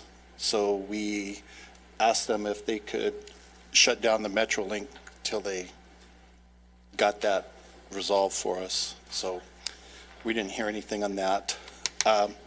We also went, me and Raj went to the last Thunder on the Lot where they gave the community support to all the different charities out there.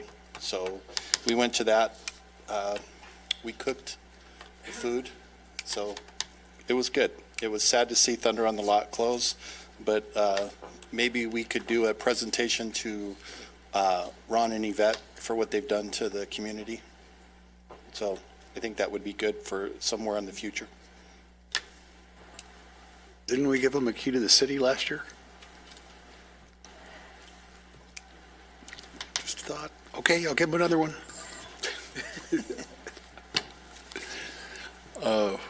Anyone else? I'm good. Okay. Great, thank you. City manager. Just one. We've been really, and it took me a little while to understand this as part of my job, but the mayor early on made sure that we got publicity for the city of Lancaster. It's good for the city and such, and I've understood that over the last several years. One of the things that struck me is we get a lot of times where media from other countries come to visit us and want to know what we're doing. And it's really inspiring to see that people really come, and when we compare what we do as Lancaster to other places, we're usually ahead. So we have a short video that tried to capture, we had the Australian media tour, Climate Action Tour come. And this is a short video just showing what they were here doing.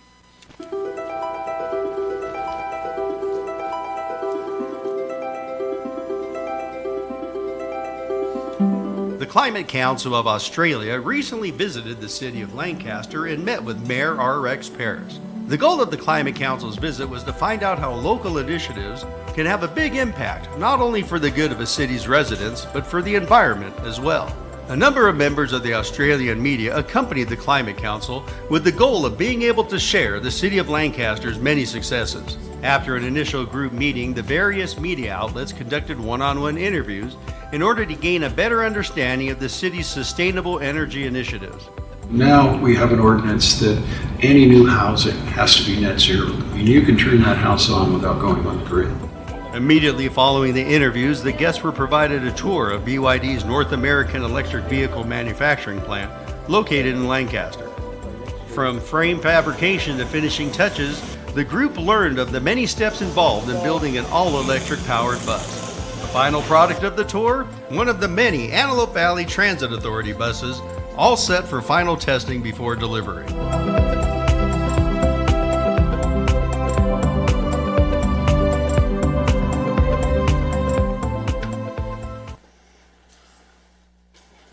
Thank you. Do you want to add anything? Well, I am gratified that we have achieved the world prominence in regards to leading the fight against climate disruption. And more importantly, it has restored us economically in the process. And that's something no one really anticipated is you know, the balance to it is just superb. And it is, it's surprising just how many other cities are flocking to us and asking us how to do it and how they can do it. You know, like the community choice aggregate. When you guys came up with that and made that happen, nobody had done that. Not one city in California. And now they're all, you know, racing to get to it, and it's going to take them years unless they do it through us. I think we've created a template for other cities to follow, that if they do follow, we might have a fighting chance in all of this. But that's really what we're talking about, is a fighting chance to turn this around. And we're leading the pack. I mean, what more could we ask for? And the announcements that you'll hear in the next couple months, I think you're going to see that even more and more.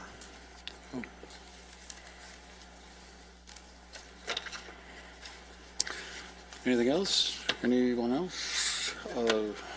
Before I go to the Planning Commission, I want to announce that we will be accepting applications for the position of Deputy Mayor for the purposes of dealing with employment issues.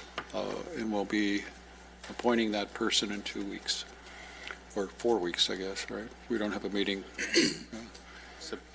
12th or something along those lines. Where do they find the applications? Make sure it goes up online, would you? We will. Okay, good. Thank you. Planning Commission, Mr. Bose. Thank you, Mr. Mayor, and thank you for the opportunity to take up the community benefit agreement challenge. I didn't see that one coming. I like to have surprises for people, you know. And I knew you would appreciate that one. We have a big tent.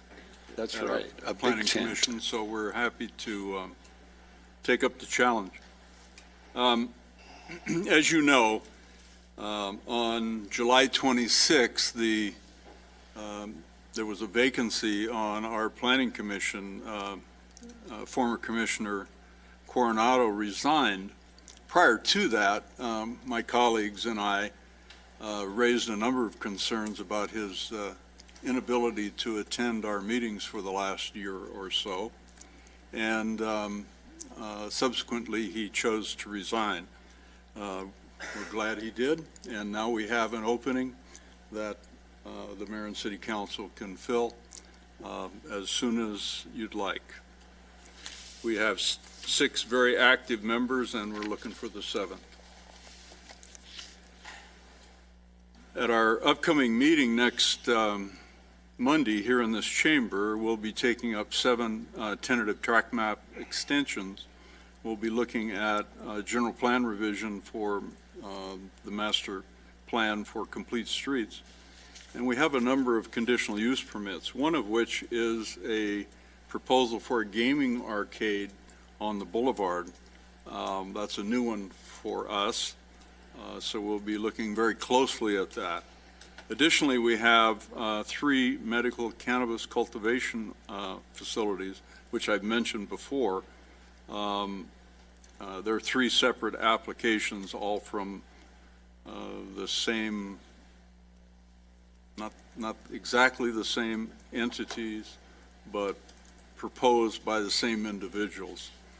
One is in the Foxfield Industrial Park of about 583,000 square feet. And then there are 2 adjacent ones at the existing Wheeler Farms facility on H6 and Trevor. And each one of those, one is 151,000 feet and the other is 108,000 square feet.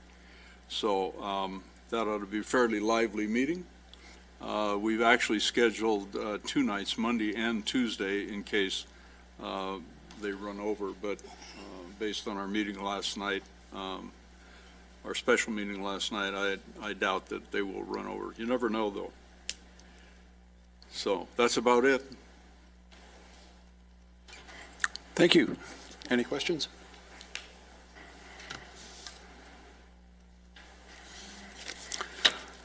Hopefully, I will fill or I'll make the nomination at the next meeting for the Planning Commission. So if somebody has an interest in that, they should get their application in. And I guess we're moving the other commissioners around too then? Is that right? There was still some notifications to be made, but once those are made, yes. Okay, let's make sure we do it all in one fell swoop at the next meeting. Okay, City Clerk. This is the time to address the City Council, agency, and authority on non-agendized matters. Speaker cards can be found on the back table of the council chambers. Individual speakers are limited to 3 minutes each. State law prohibits the City Council from taking action on items not on the agenda, and your matter may be referred to the City Manager. Thank you. Thank you. You know, Jim, before we start, I kind of want to make it clear what I'm attempting to do. Previously, when we've had explosive growth, it was, I saw very little effort to get everybody at the table to figure out how we were going to do this in a way that truly would help everyone thrive. And I don't want a situation where we have labor on one hand and developers on another hand and a polarized city that is not taking everyone into account as we go forward. Because I wasn't happy with the end result of what the last building cycle gave us. I mean, I don't think any of us are proud of it. What I want to create now is something that we're going to be truly proud of, that is really going to be something that other cities are going to want to replicate.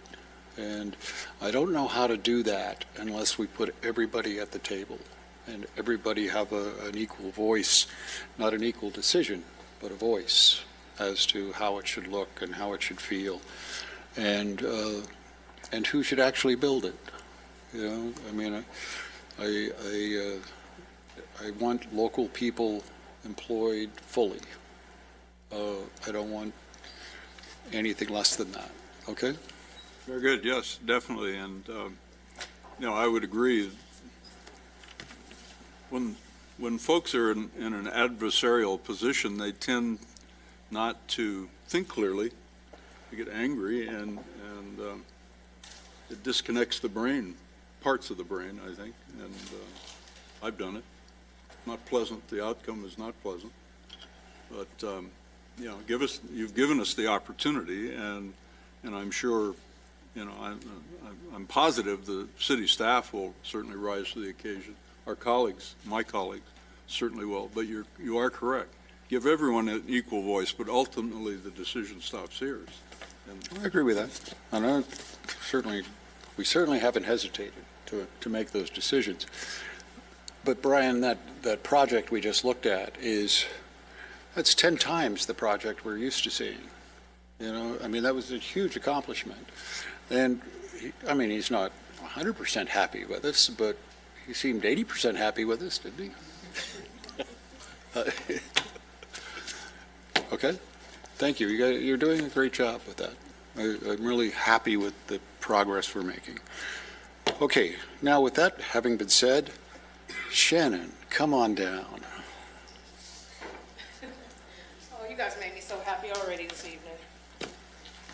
Good evening, Mayor, Vice Mayor, council members. I just want to let you know I appreciate you very much. I always have. And I'm very much interested in the planning commission position. I'm interested in, I just wanted to let you guys know that I will be running for city council as well when that comes up. I wish there could be more people. Well, wait a minute, how can I put you on the planning commission if you're going to... Okay, well, I've been already putting in, okay, do I really need to go there? I put in several applications for the Criminal Justice Commission, Tapestry Commission, and I guess I got to fill out a whole bunch of applications, see which one hits. The only reason you weren't appointed is I haven't, sat down and done it, right? No, it's okay. I really would love to. How do I appoint you to a commission if you're going to run against these guys on the council? Well, I guess you better do something then, huh? Telling you now, it's on, okay? And plus, I heard Coronado was thinking about running too. That's going to be interesting. That's the person I'm really looking forward to debating, so just to let you know. Well, listen, I would love to have you in the debates. I mean, really. I'm looking forward to it. I like to be entertained as much as anybody else. It would be a fight. Yeah, but I have a purpose, and I go to sleep thinking about my community. I love this city. I go to sleep thinking about it, and I wake up thinking about it. This is all I think about is, well, besides my kids and stuff, of course, but this is a really... You got to get your priorities in order. Well, this is a priority because, this is the level, my goal is ultimately is the White House, so I got to start somewhere. And my city means I can't move to another city and do what I want to do here. This is my city. I was raised here. I want to raise my children here. I want to grow old here for the most part. But I love the city and I want to be as much a part of it as possible. I feel like if I wasn't ready for this, I wouldn't even have said anything. But I'm ready. And I'm ready to serve my community in the highest capacity possible. But they have to approve whoever I appoint. Okay. You just took out 2 votes. Okay. Well, I'm just putting it out there again and for the first time, running for city council because I was going to say something the last meeting, but, I decided tonight I'm going to say something. So there you go. Wouldn't it be better to get on the planning commission and then run against me for mayor? Ooh, and see, David Paul wanted me to go when he ran against you, and I was like, ooh, He's not here. He went to I'm supposed to be with him at the hospital board meeting right now, but I had to come tell you guys that. I wanted to inform you that. I really want this. So I need to be somewhere. And the criminal justice, I could have been sitting right there if I was a commissioner. I'd still be with you guys. Just for the record, I think you're qualified to sit on any of our commissions. And I've been studying. Thank you. I appreciate that. Like I said, if I couldn't do the job, I wouldn't even come up here. I'm building confidence. You guys are all helping me with that too. Jim, I'd like you to give me 3 names to fill that seat on the planning commission, and I certainly want you to interview Shannon, okay? Shannon. Do I need to fill? You want me to fill out application? No, it's already there. It's just me being derelict is all. Oh, it doesn't matter? Cool. Oh, that's cool. That's great. Thank you so much for your time. Thank you.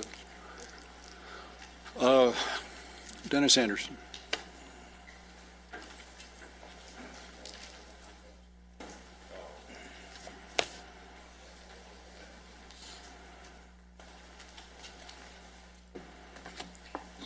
Good evening, Mr. Mayor, Vice Mayor, and the Council.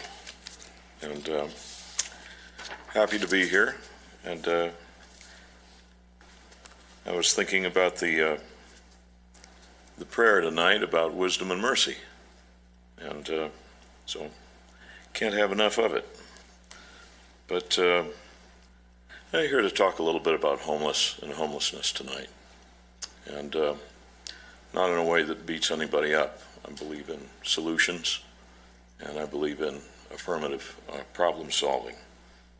So when I heard the prayer, and I saw Jacob Johnson, who's so impressive, that if we heard the paraphrase from the book, because I don't want to get into 2 Corinthians, but from the book, said, even as you treat the least of me, so you treat me. And that's in paraphrase, but it's reasonably close.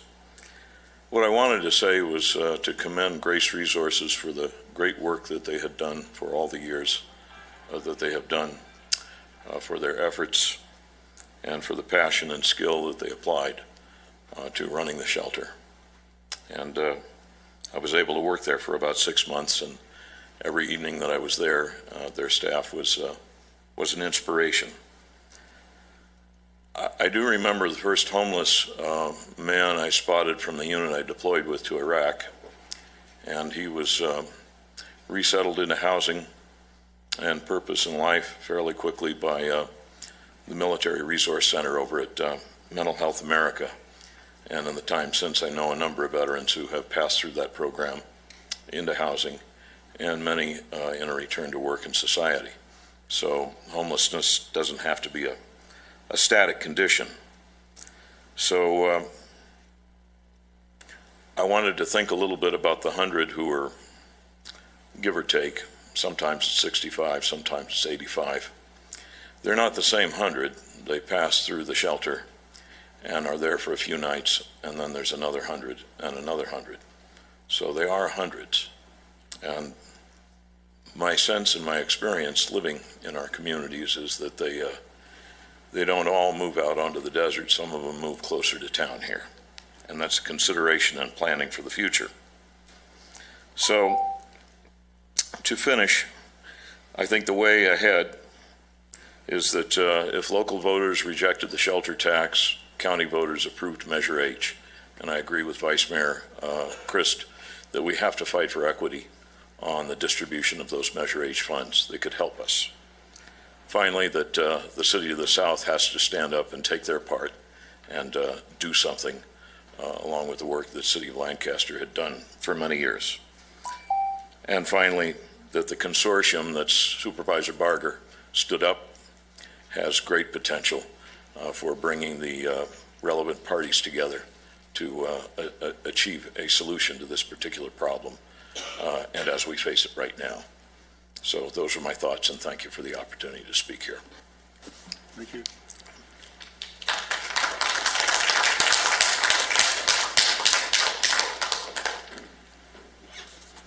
I know how everybody loves to take my picture and all, but no flashes, okay? Because it distracts me from from listening to him.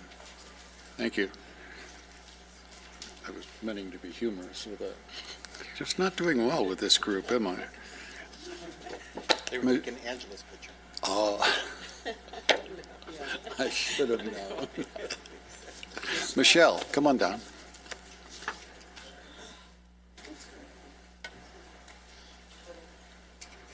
I'll get there.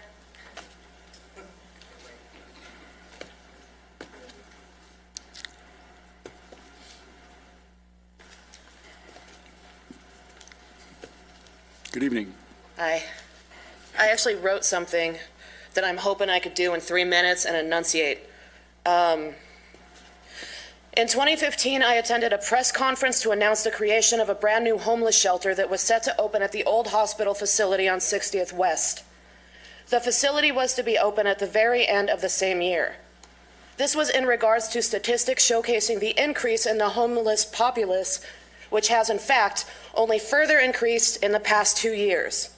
In 2014, there was an attempt to shut down the Metrolink stop closest to Lancaster Boulevard. Luckily, via immense community opposition, the plan was never enacted.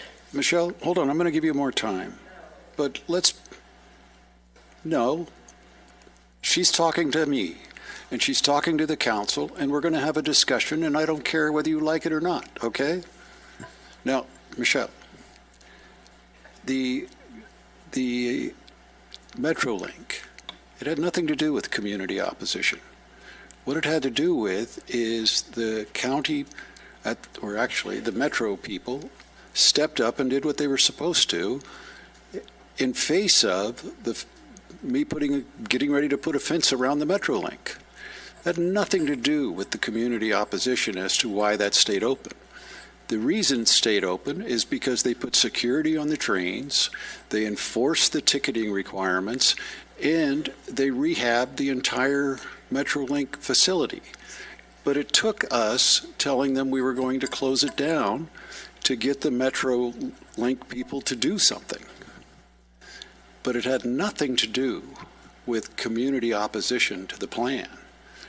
I'm just saying it was mortifying to even put out there to shut down the Metrolink because of the homeless issue. Can I help you with that a little bit? Yes, please. We had our sheriffs. She's going to get more time. She'll get more time. that okay? I'm just going to help you with, we had our deputies ride on the Metrolink and to count the homeless. So there was up to 67 homeless per day that were coming back and forth on the Metrolink without tickets, without any. So they were shipping them up here, and then they were getting off here, and then all of our services that were here were burdened with the entire Southern California homeless, not just the area homeless. So what we were trying to say is, we'll take care of the homeless that are here, but we're not responsible for the entire area's homeless, especially if you're shipping them up here on the Metrolink. So our deputies, and it wasn't just one day, it was a week's time at different times, that they found out that they were shipping all the homeless up here. So that was the problem with that. So we wanted them to have the enforcement to go in and to stop those. The first month, they wrote over 1,600 tickets to people that were riding it. That's 1,600 people that were riding the Metrolink without any fare. So that's why it was being done that way. So can you restart her time? Okay. Michelle, I actually think you have great things to say. I mean, I really appreciated your input on the Cedar Street, and you were you were a big part of making that thing develop as well as it did. Thank you. I just want you to know that. All right? Thank you. I really appreciate that, actually. Okay. I'm going to attempt to enunciate.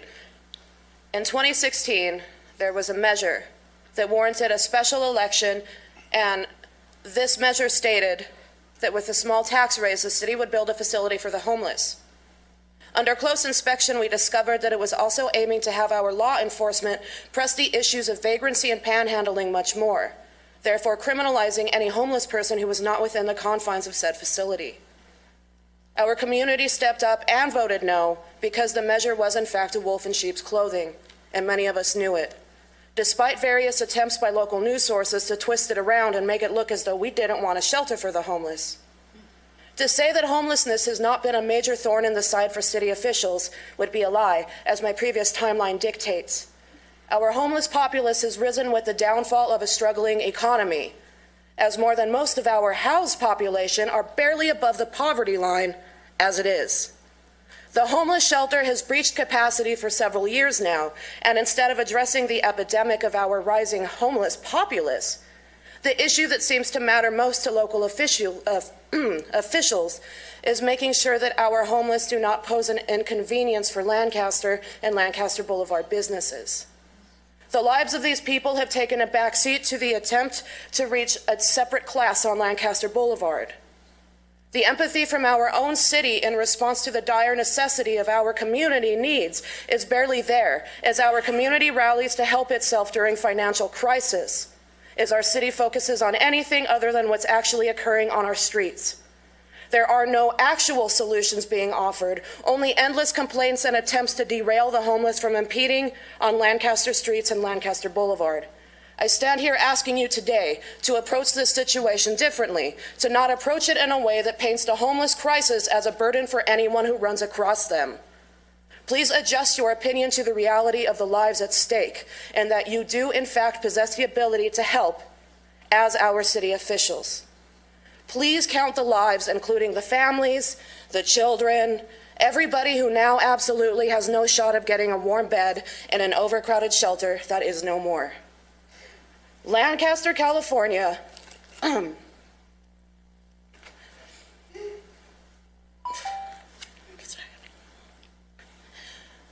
Lancaster, California is being torn to shreds by various forms of out-of-town media who treat us as though we have a crooked political system with zero emphasis placed on our community and what it actually is, only what our mayor represents.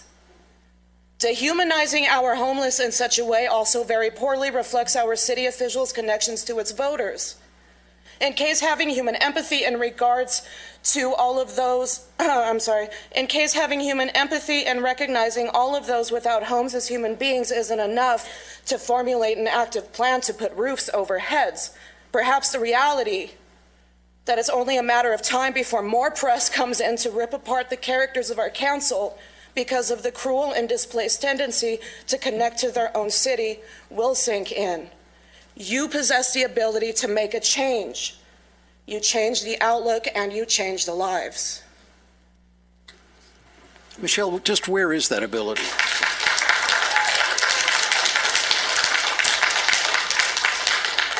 I'm sorry?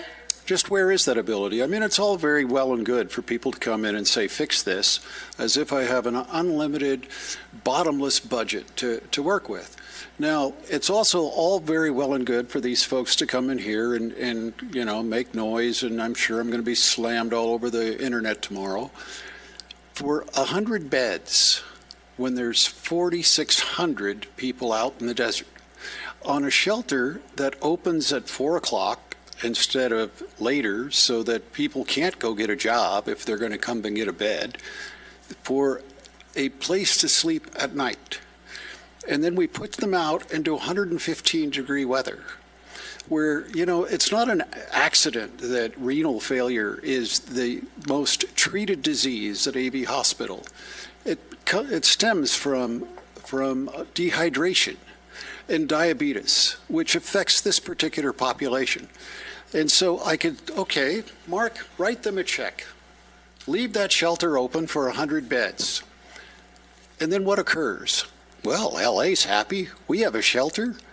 And 4,600 people are stuck out in 115-degree weather, slowly developing kidney failure from dehydration in this heat.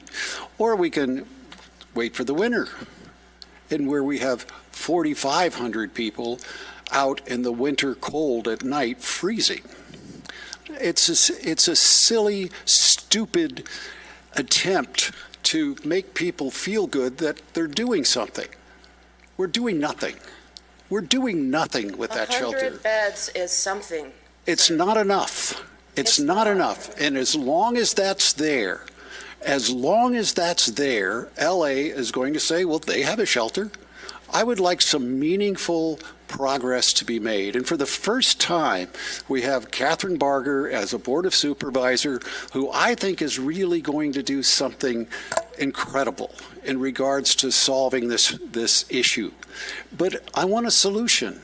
I don't want a 100 beds to service 4,600 people. I want meaningful housing where we put people in housing with a program that creates at least the possibility that a year from now they will be able to sustain that housing. There's all kinds of things we can be doing, or we could keep doing what we've done for the last 25 years. Seriously, Michelle, what do you think we should do? I think that you should open the shelter that you were supposed to open in 2015. So do I. So do I. I absolutely agree with you. And that was supposed to be a joint program with the county and the city, and they were supposed to let us have those buildings to use to do that. All of a sudden, it came out that they're not up to code. We can't have them. We can't do it. It was not for lack of trying on our part. I mean, I agree with you. I think that was a great idea. As far as the temporary solution as to people being out in the weather in the winter without a bed, we are working on that. But it's going to be for more than 100 people. It is going to be available to everybody who needs to get out of the cold on those particular freezing nights. And I think we have something in progress now that might actually provide that. Until that happens, and until we actually have permanent housing solution, and we got to do it a piece at a time. I mean, the first thing I want to focus on is women veterans. There's a lot of women veterans that are homeless. That's the first people I think we should focus on, but maybe other people have other ideas. But with the idea of a permanent solution. Until then, you can talk about the mayor that's the ogre all you want, but nobody until now is actually doing a meaningful program to do something with it. And this idea that that initiative failed because of the law enforcement component, seriously, do you think that's true for 1 second? The reason that initiative didn't pass is because people didn't want to see their taxes increased for the homeless. That's what happened. But you're right, Measure H did pass, and there is significant funding now where we can do some real beneficial programs, but we are not going to do it with the same poverty pimps that have failed. And I do not mean that as to Grace Resources. I think Grace Resources is the only program I've seen up here that has worked well. They have done incredible things, but we are not turning that Measure H money over to the same people with the same old ideas, and where the money never seems to really do anything beneficial. Okay? Good enough? I'm not really, I love you. I'm not mad at you at all. I think you got a heart of gold and that you really, really are concerned about people around you. I think some other people here, that is not true. Okay? Michelle, can I help you with a couple things that you said? Yes, please. I helped with Dennis Anderson. We went in and tried to open up the fairgrounds as a temporary while we were looking for other solutions. So we opened up the fairgrounds for a couple years to try and help. So it's not like the council hasn't been doing anything. We supplied buses to Grace Resources for them to bus them to the fairgrounds. So we got it through different resources and we allowed them to do that. We worked with the county, or tried to work with the county, and it was the old hospital, it was deemed uninhabitable because of the county said, because of the fire department, because of everything, it would take over $300 million to bring it back up to code. So then they gave us another building, and then we had to put sprinklers and everything into that building, have fire watches and do all that stuff. So all this that we're talking about boils down to money, and we're not getting our fair share. So it's what we're trying to fight for here is to get our fair share. If we get our fair share of money, we'll do everything that you're asking for. That's what we're trying to let you know. Everything that you're asking for, everything that you're doing, we'll do when we get our fair share of money. But we don't have the resources to dip in to do it. That's why I made a big deal out of where the Measure R funding. Can we spend it? It makes no sense to a lot of people while we're spending $93 million to redo interchanges, and we can't spend a couple million to build a shelter. Okay? A lot of people don't understand that. Okay? But it is the rules that we're dealt. Okay? I agree with you. Okay? But why are you doing this? Because we're required to. Okay? We have rules and regulations and requirements that we have to set into place. And you can't spend that money anywhere else. We've tried. Okay? And we'll continue to try to help the homeless. That's one thing that we'll continue to do, but we're doing it in different ways right now. Okay? Thank you. Thank you. Thank you. Greg Jones.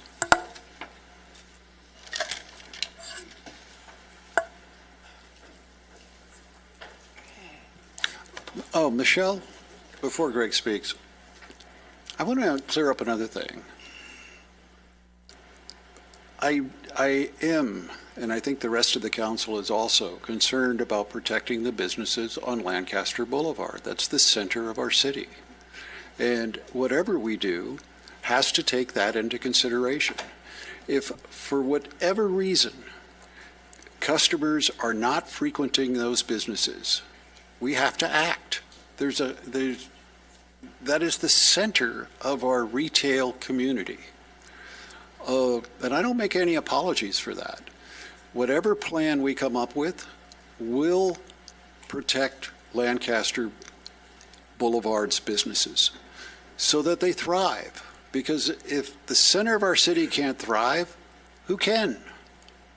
I don't think the two are necessarily not what do you call that? What? I can't hear you. I don't think the two are mutually exclusive. I think the two can coexist quite nicely.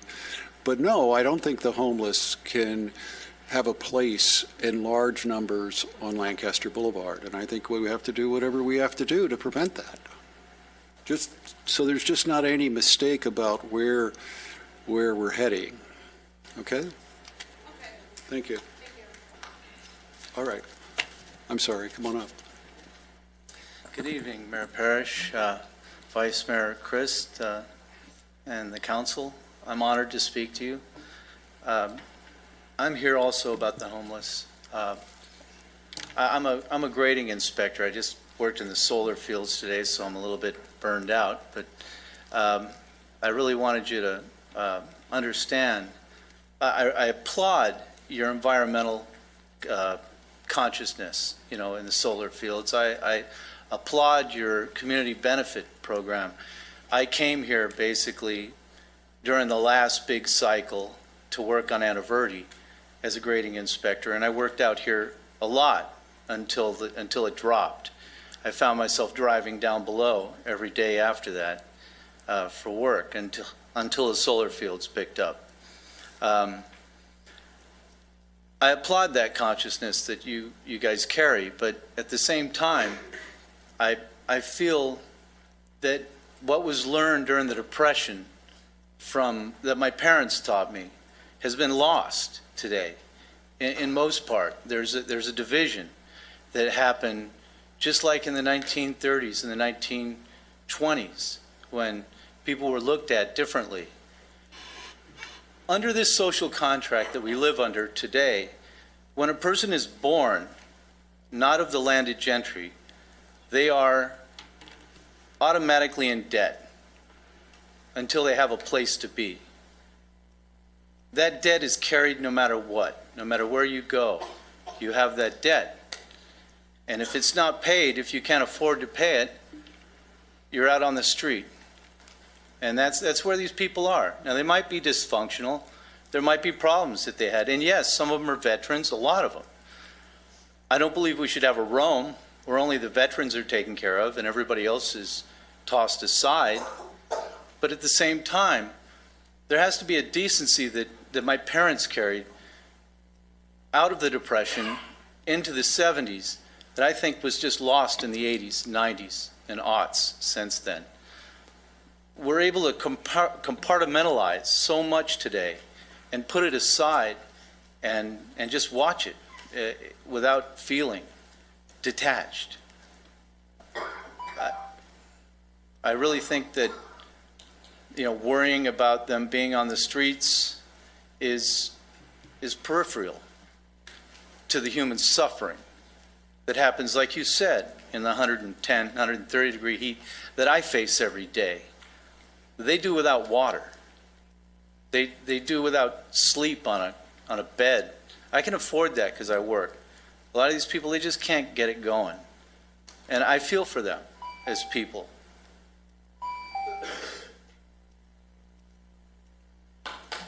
Thank you.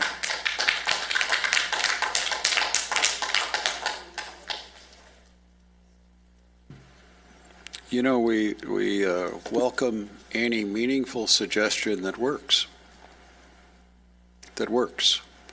And I don't see where doing the same thing that we've been doing for 20 years that hasn't worked is what we should be doing. Make sense?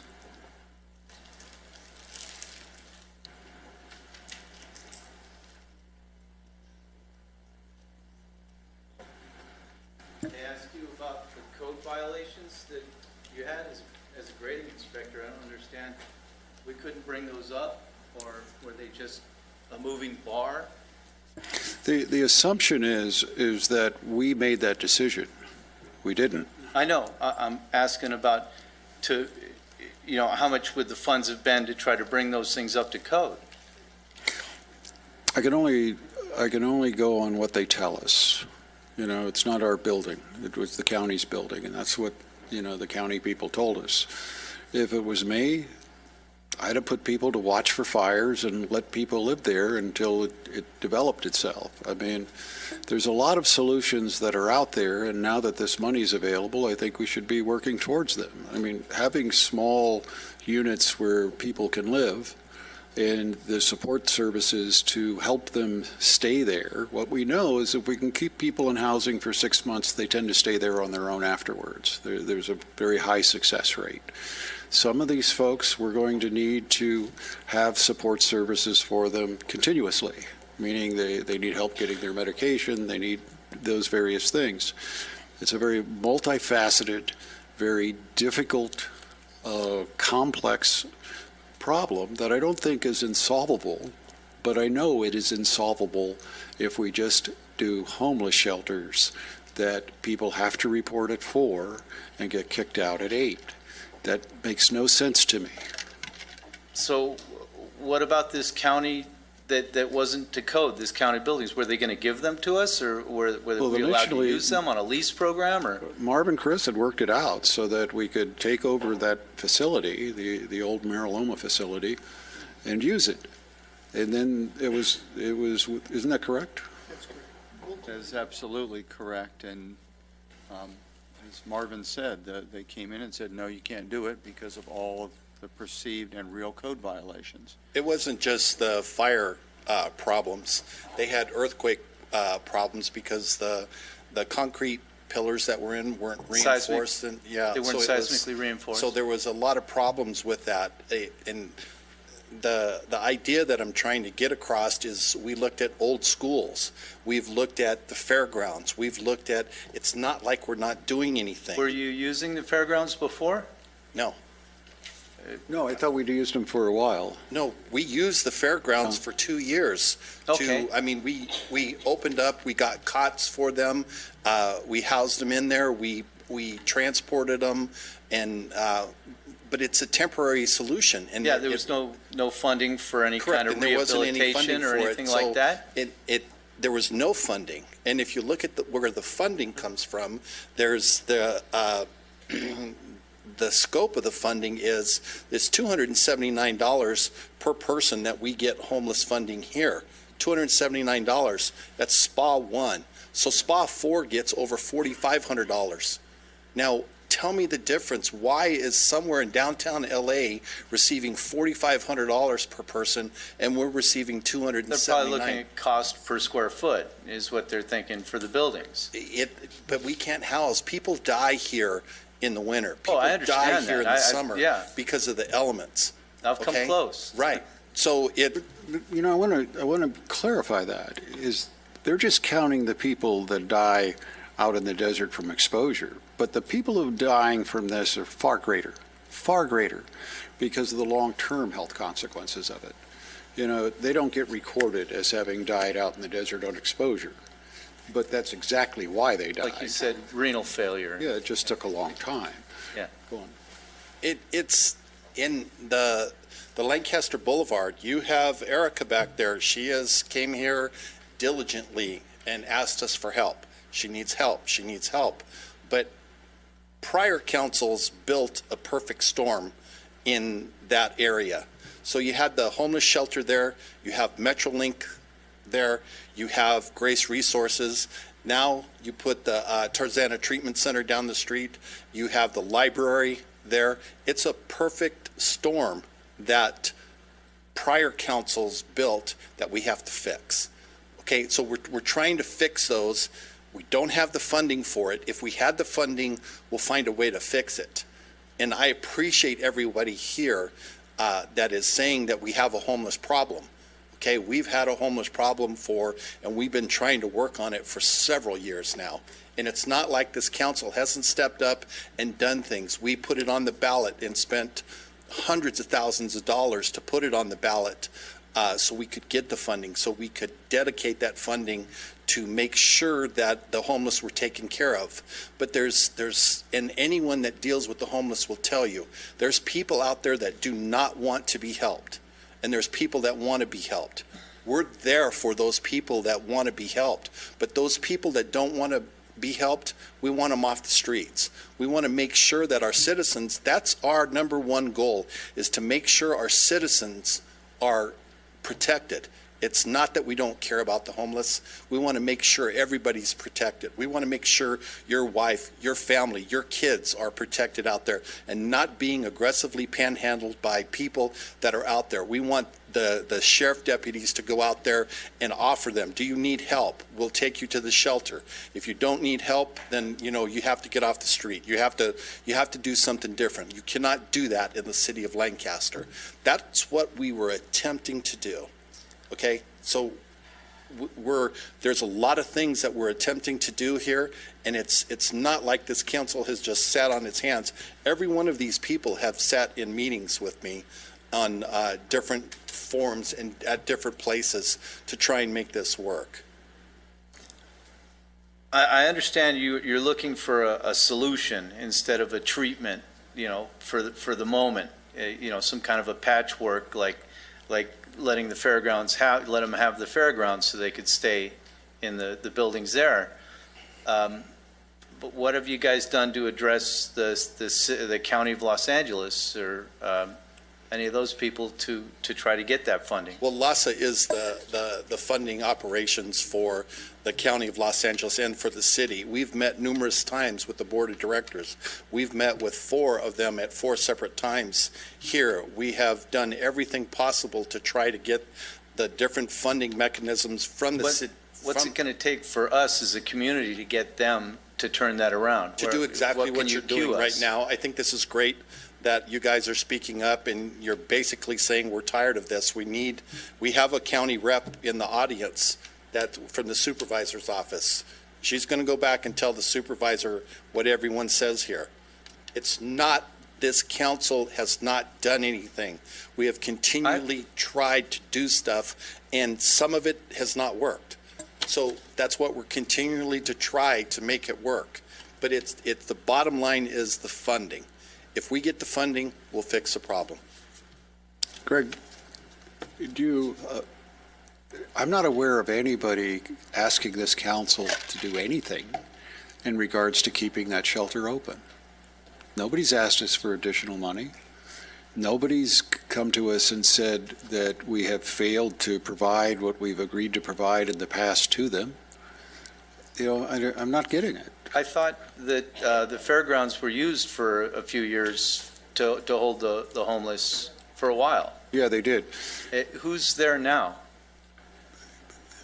I'm sorry. Well, the fair is getting ready to start, so nobody's there now. It is. The fairgrounds is not our facility to take over. We had to go before the fair board, and we asked them, could we borrow this during the winter months from December till March? So we asked them, can we borrow this facility from December till March so we can house these people so they don't have to live outside? So that's what we're trying to do, and they were gracious enough to do that. Then we moved over to the high desert facility out at 60th and I. So we tried everything possible to do out there. We did the watches. Prison? Yes.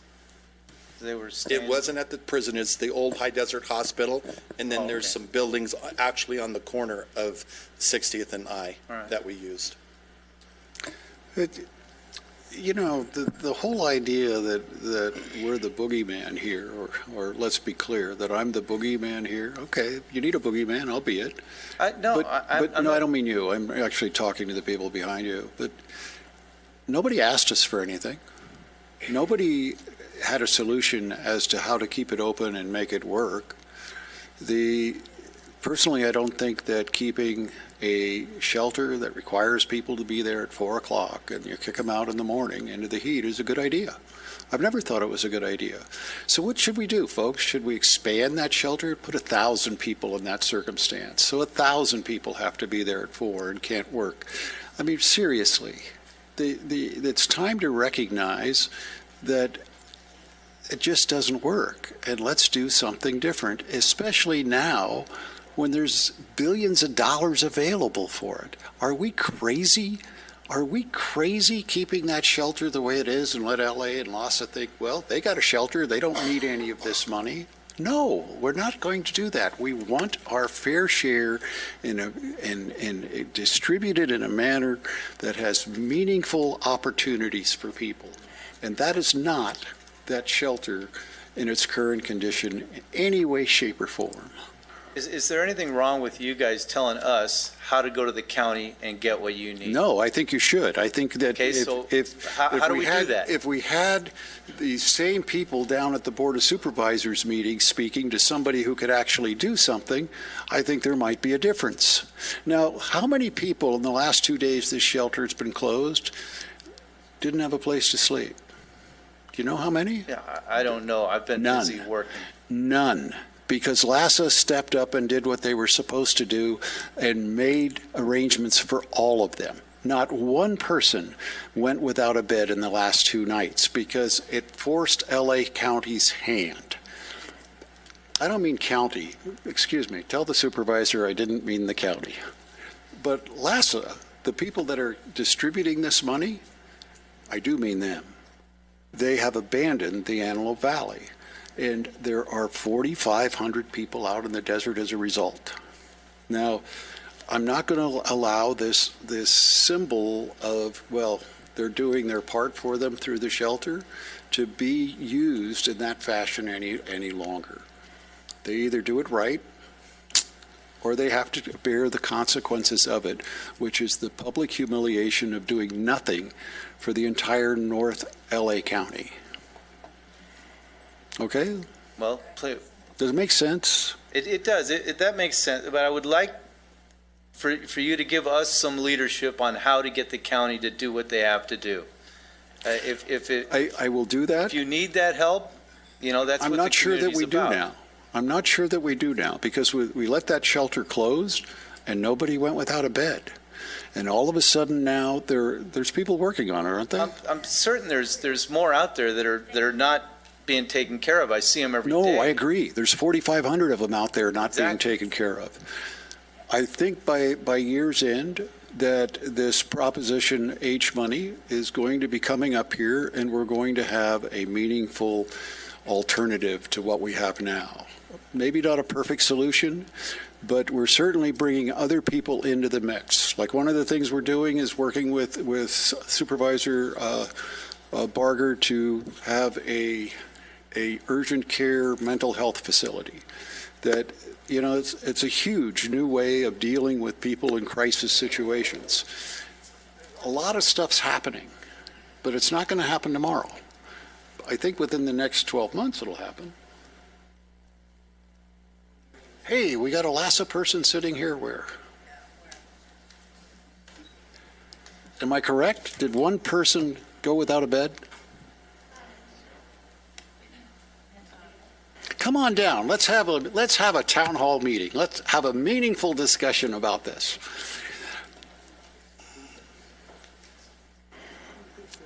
Sit next to Judy Cooper. Did one person go without a bed? I'm sorry, what's your name? Good evening. My name is Saba Karen Tuckley. I'm a regional coordination supervisor. Okay, smile. This isn't going to be painful. I just want to talk about it. Certainly. Okay. I noticed you were with Miss Cooperberg. That's the old guard for dealing with this, right? Ms. Cooperberg is at Mental Health America, yes, sir. Louder, I can't hear you. Yes, Ms. Cooperberg is at Mental Health America, sir. Okay. You understand, we do not want old solutions to this. And we do not want this money being handed over to Mental Health America. We want new, innovative, creative ideas to deal with 4,500 people who are slowly dying out in the desert, very slowly. But the health consequences that is arising from this are unforgivable. We want real solutions, not old solutions. We in agreement with that? Yes, sir, and I appreciate what you're saying and all of the work that a lot of the service providers in the community stepped into for placements after the shelter closure, and LASA certainly appreciates and understands everything that the community here is doing to try to support all of those living in homelessness. So is there a plan in place to get this thing rolling? Certainly, sir, there's a great deal happening with Measure H. I think it's made all of us hopeful in terms of planning and working toward a future where we can work toward improving condition of homelessness in the whole county. Do you get what I'm saying? That when I look at this problem, I see that we failed. And that if we keep doing the same thing, we're just going to fail bigger. Do you see why I'm saying I want new blood on this problem? Well, I appreciate your thoughtfulness on it. I've worked with the homeless for many years, and I certainly appreciate that everyone here is sensitive to the issues and always new solutions. That's hopefully, that's what Measure H is working toward, is its solutions. And then the big question is, are we going to have a more equitable distribution of the monies available? I appreciate that question, and I know that there are several factors that go into this. I think that again, I would just like to emphasize with Measure H, there are new opportunities, and I think that's where we need to look toward the future, toward that. Who are you working with in the city? Excuse me, sir, I work at LASA. No, who is LASA working with in regards to the staff of the city of Lancaster? Who's representing the city of Lancaster in this? Well, we have initiatives, and there are the homeless initiatives, sir, and that there are different categories of different initiatives, like for outreach, for example, and, plans to enhance what's in the community. So it's... I'm not being fair with you. The message I'm trying to give you is that until we're not, we do represent the city of Lancaster. And as the city of Lancaster, we have grave difficulty understanding how LASA has decided who they're going to work with without any input from the city. And that's what's happened to date. Am I correct? Yes, that is absolutely correct.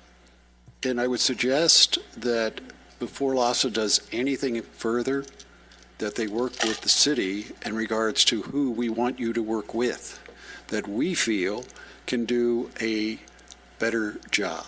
Certainly, I appreciate that, and I think that obviously that what happens here has to have input from the community here. Okay. Thank you. Thank you. The supervisor's office okay with that? Did I put it all together in one package? Thank you. Thank you. Hey, you were a great catalyst. I really appreciate you coming up here. Glad Okay. you're working on it. Well, I think we're working harder now. I think so before the night's over, will you get together with them and arrange the next step as to when you're going to meet with them? Absolutely. We've actually been working with Liz and Toy through the supervisor's office on this as well, too. And I got to compliment the supervisor. She really has been aggressive after the motion of making sure that the CAO's office is going to set the meetings and such. So, yeah, the supervisor is really doing a very nice job and her staff. So we got Toy and Catherine on this. Boy, are you in trouble. Don't forget Miss Brubaker, who has a way of getting what she wants to. Ooh. Don't forget to address the issue of Palmdale stepping up to the plate. There is the issue of Palmdale. Have any of you folks ever gone to the Palmdale City Council meeting and suggested your displeasure with them? I'm sorry, what? I live in Lancaster, so why would I go to Palmdale? That's right. Let's let Palmdale off the hook, huh? Okay. Come on, Michelle. Be fair. It's strange because the homeless situation affects absolutely every town in this region. But then there's something about Lancaster that stands out a little bit more when it comes to the amount of homeless people we have compared to even Palmdale. Yeah, we're the end of the train. were the end of the rails. I mean, sure, everything came together to make this a Lancaster problem, but it's an imported problem. Let's be clear about that. But I think the point that I really want to kind of stress, and even in that little spiel that I gave, is that it's not necessarily about who is at fault or about people being imported, because they're people. And, you know, it's just they're people. So they need places to go as people. So it's not necessarily their fault that people are being unfair in LA. I don't think it has anything to do with the fault of the people who are in this situation. And I have not ever cast any aspersions towards the people who are poor. But the people who should be accountable for those people have failed miserably. And that who my wrath is really directed at. And it's looks like we're actually seeing some progress, and I think there might be some solutions. But to not recognize that we have been left alone to deal with this situation, how do we not recognize that? How do we not hold people accountable for that? You know, I mean, I think we all get it. I mean, call me crazy, I kind of feel like put them in beds and then hold people accountable, you know? Yeah! I'm sorry, what? Like, take care of the people. Just make sure that people are taken care of because they're priority as human beings. And I do think that people should be held accountable for causing this to be a greater problem. It's just, I'm like, people, gotta save the people. Okay. But keep in mind, we have done everything that was asked of us. It is not Lancaster that closed that shelter. Now, am I happy it closed and we brought this problem to the forefront? I'm ecstatic. I mean, nobody went without a bed. All of a sudden, LASA's sending people to our council meeting. There's hundreds of millions of dollars available to solve this, to work on this, to rehabilitate people. And if we don't act now aggressively, we're going to be here 10 years from now with nothing changed up here. Well, that's kind of how a lot of us feel right now, though. In what respect? We're scared for everybody. Like, we don't know. Is there actually anything in progress right now? Yes, there is. There's huge stuff happening. We're working on a deal to actually we're going to start with women veterans into housing. That's the first thing that I'm focused on. The mental health issues are being dealt with creatively in a new way. The head of LA Mental Health, I really think this guy has a lot going for him. I'm excited about everything that's happening. I really am. I'm excited they're here. Thanks for coming. This can be a great creative process with us, or not. Thank you. Bridget Kelly. Donna wants to talk. Oh, come on down, Donna. I want to say to you that it's been an intense 2 weeks, but I want to compliment you on your staff because you have mentioned them, but from our office, from Supervisor Barger, they have been very proactive in following up with us on a daily basis because they know that there's a lot of work going on behind the scenes with all of our people in the community that do provide services, and they know that they've been meeting every day to come up with emergency strategies, and they've been very good about following up with our office to ensure that the people from the shelter were covered yesterday when the closure happened. So I want to compliment you on your staff for being proactive and working with our office and making sure that things were happening behind the scenes. These guys are killers. They're great. And this has really created a new stream of communication, and we know that's been a big part of the problem. And I think that with our consortium proposal that the supervisor made and our plans for our meetings and getting together collectively together from all of the entities and being at the table together, I think we're going to see progress. So do I. So do I. How did she get Mark Ridley Thomas on board? Isn't that amazing? Michael Reeves. Okay, Michael, come tell us how to solve the problem. Oh, he's gone. Bridget Kelly?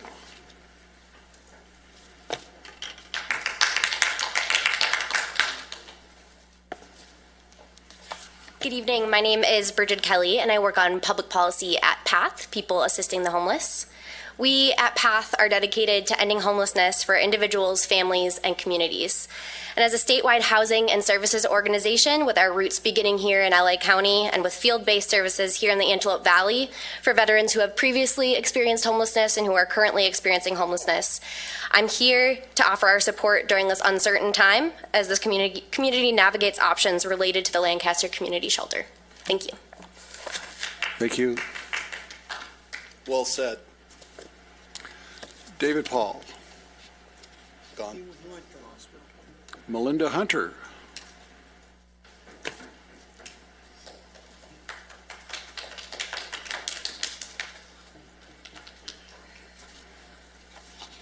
Good evening.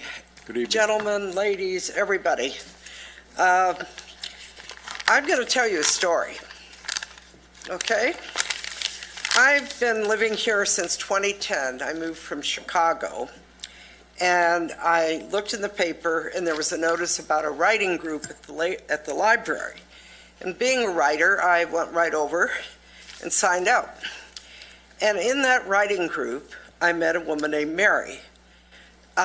Mary, I wouldn't have suspected she was homeless looking at her, but when she came into our room, she brought a suitcase and a number of other bags and parcels, but she participated. Mary was a very good writer. She wrote poetry, she wrote short stories, she even wrote a novel. And at one point, she got a book published.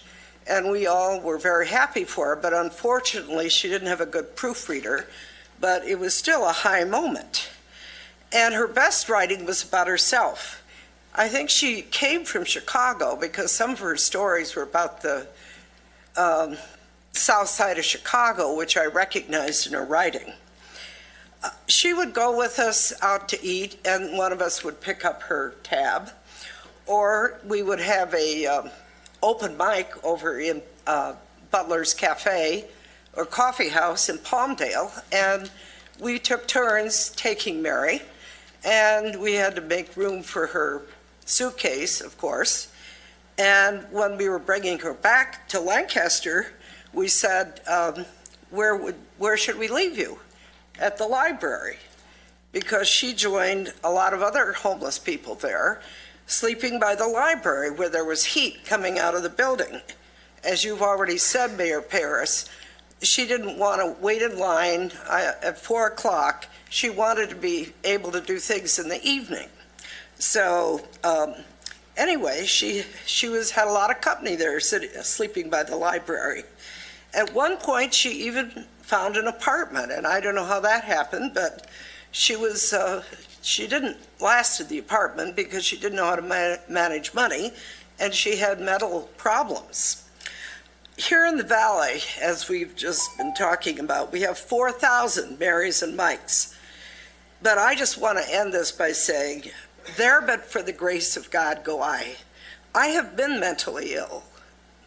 And because I have family, I have friends, I have people who love me, if I didn't, I might have been in an institution, I might have been dead, or I might have been Mary sleeping on the streets of Lancaster.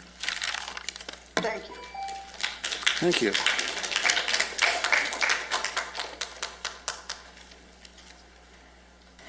You know, I'm curious. We're now dealing with labor shortages. I don't know if you're all aware of that, but we're dealing with labor shortages. We don't have enough workers. And it's going to get worse, right? We just had a meeting, Vernon and I, yesterday. It already is worse. People are cutting production lines down. So what does that mean? That means that if people want to work, they can work. Or maybe the way to look at it is if people can work. A lot of these folks can't work, right? I saw you shaking your head. Isn't that accurate? I'm sorry? Felony record. A felony record sometimes prevents. Okay, but BYD's now developed a parolee program, right? BYD signed with Jobs to Move America. Our deputy mayor is very instrumental to 40% of their workforce will go to traditionally underemployed or unemployable folks.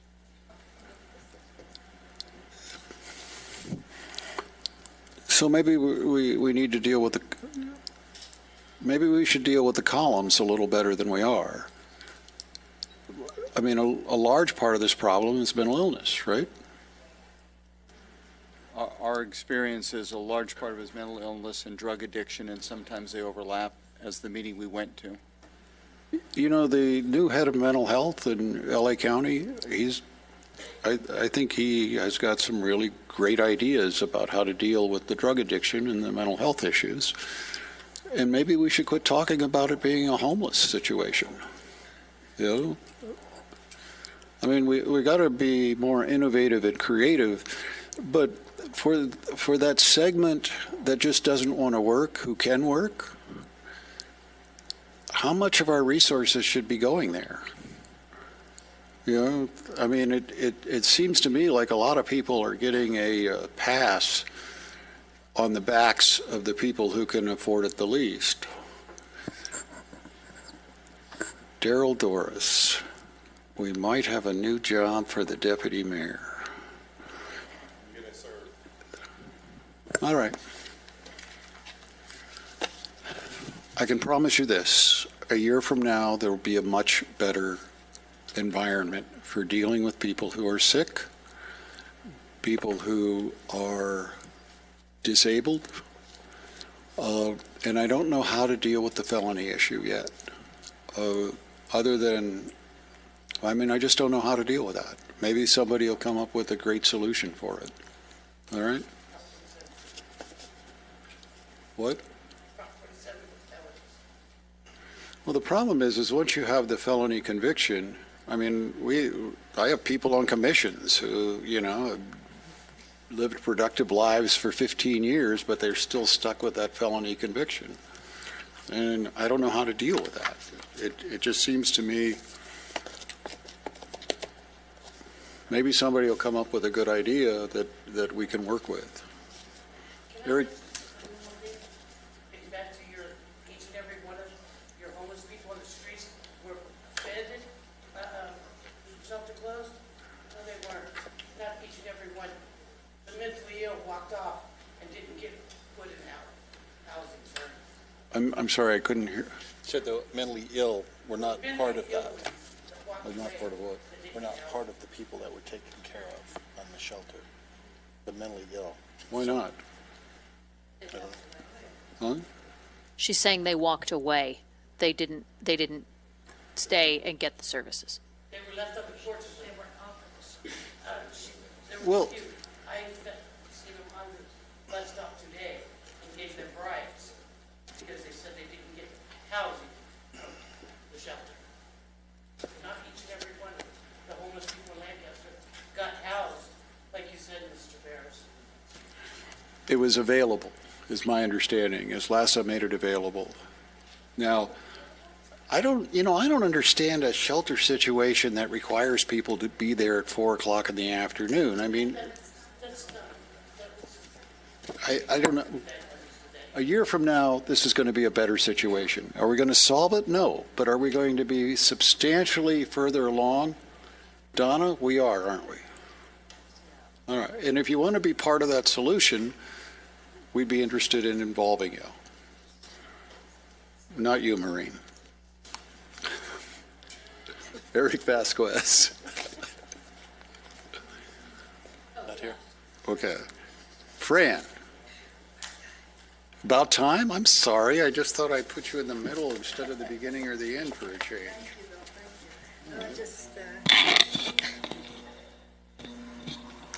Okay, right there. Good. Yeah. Well, good evening again. I was at the supervisor meeting this morning. I brought up this, of course, this situation. And I'm here to tell you good news. And Catherine Berger is doing something about this, and it's going to happen soon. Of course, I wasn't given definite times, but the way she mentioned, and she was glad that I brought it up, it's going to be happening sooner than we think. Okay? And as far as you were talking about the directors of health, the health agency, I'm not sure if you were talking about these doctors, because I went to the supervisor meeting on August the 1st, and there was a Dr. Mitchell Cass. Is he the one you're speaking of? He's director of health agency with mental health and homeless. It was Dr. Mitchell Cass and two other doctors, Dr. Farrer and Dr. Sharon. They want to work in communion with the homeless, and the supervisors were very well received his their group as helping us and helping the homeless. So I'm trying to shed a little lightness to this, and it's a very grave situation we have here. But and you know, I've been working on this for many years, just trying to get something done also, and it seems like it's starting to take shape, especially with this new initiative that went in with all the millions and billions of dollars that are going to be in, and we are through Donna's office. We should start seeing something happening probably till the first of the year, because it's got to go through all the red tape they do, but it's a lot sooner than we anticipated, and I thought I'd like to share that with you. Thank you. And I thank you very much. You actually go to you attend those meetings at the library, don't you? Yes, I do. Yeah, you're more informed than anyone. You know, as I'm listening to everybody, I think we fall into a trap of putting this into the pot called homeless.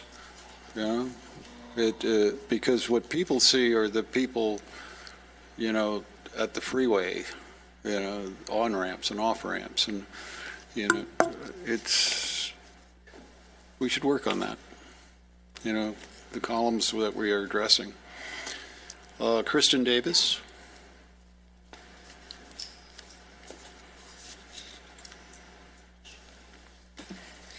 Good evening. Good evening. I don't know any of you, so I'll start by introducing myself. I'm Kristen Davis, and I have been in the desert since 2010. My husband, who is a veteran, and I came here because this is where his job placed him, was in this desert. We are not here for the aerospace, we are here for the State Water Project. 3 years ago, almost to the day, I bought a home here.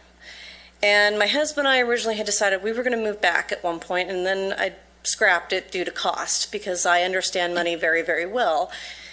However, I originally came here to say something about the homeless, and I've been homeless. And I was homeless in Northern California, and I was 18 years old. It was the day after high school, and I was kicked out of a house that I was living in, paying rent in, just so I could graduate high school. And you brought up a really, really valid point that I didn't really stop to think about until recently. I didn't want to live homeless. I lived out of my car, and I'm not going to lie, the winters in Northern California are freezing cold in some of those counties. And yes, I did wake up with snow on the hood of my car. However, it crossed my mind that I think we are looking at this wrong. Yeah, I see your point about the shelter. It's not, we're basically at this point trying to drive a car with no gas in it.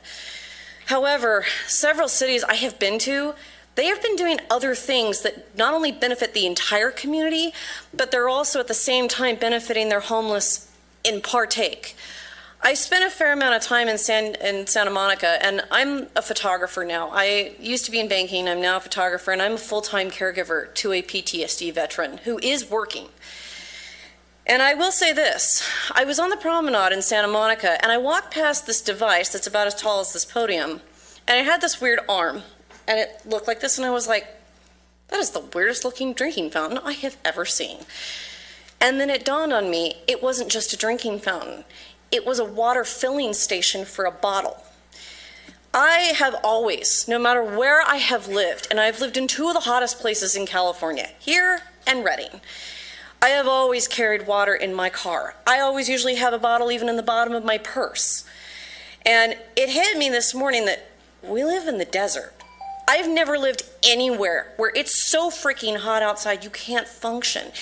And you did a beautiful job with our boulevard, Mr. Paris. I am very astounded since I do call this my community, and I grew up not knowing what that meant.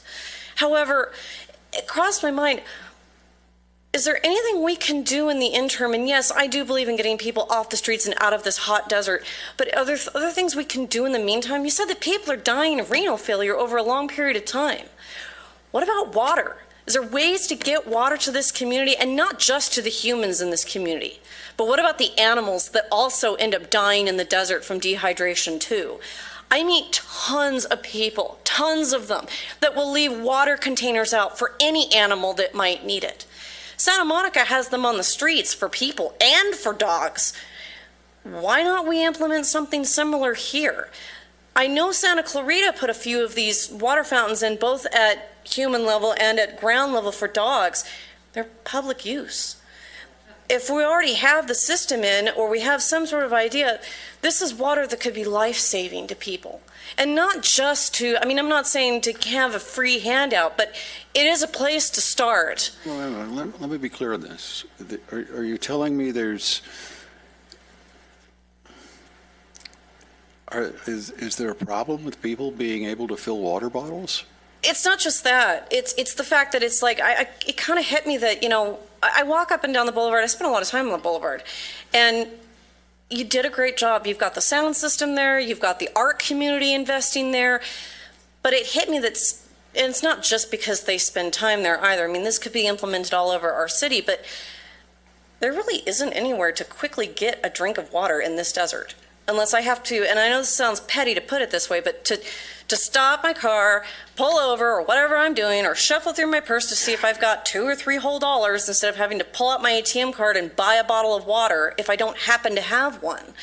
And it's kind of a community thing in Santa Monica. I mean, yes, they have the same problem that we do, where their homeless is being driven to the coastline because, one, you have the VA there at the top of Wilshire at the 405, so they also have the veterans too.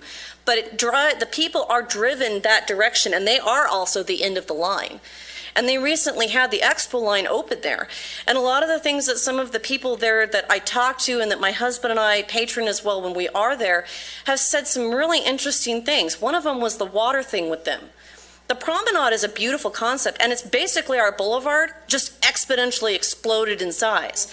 It's brilliant. And you have the same line going. I see that too.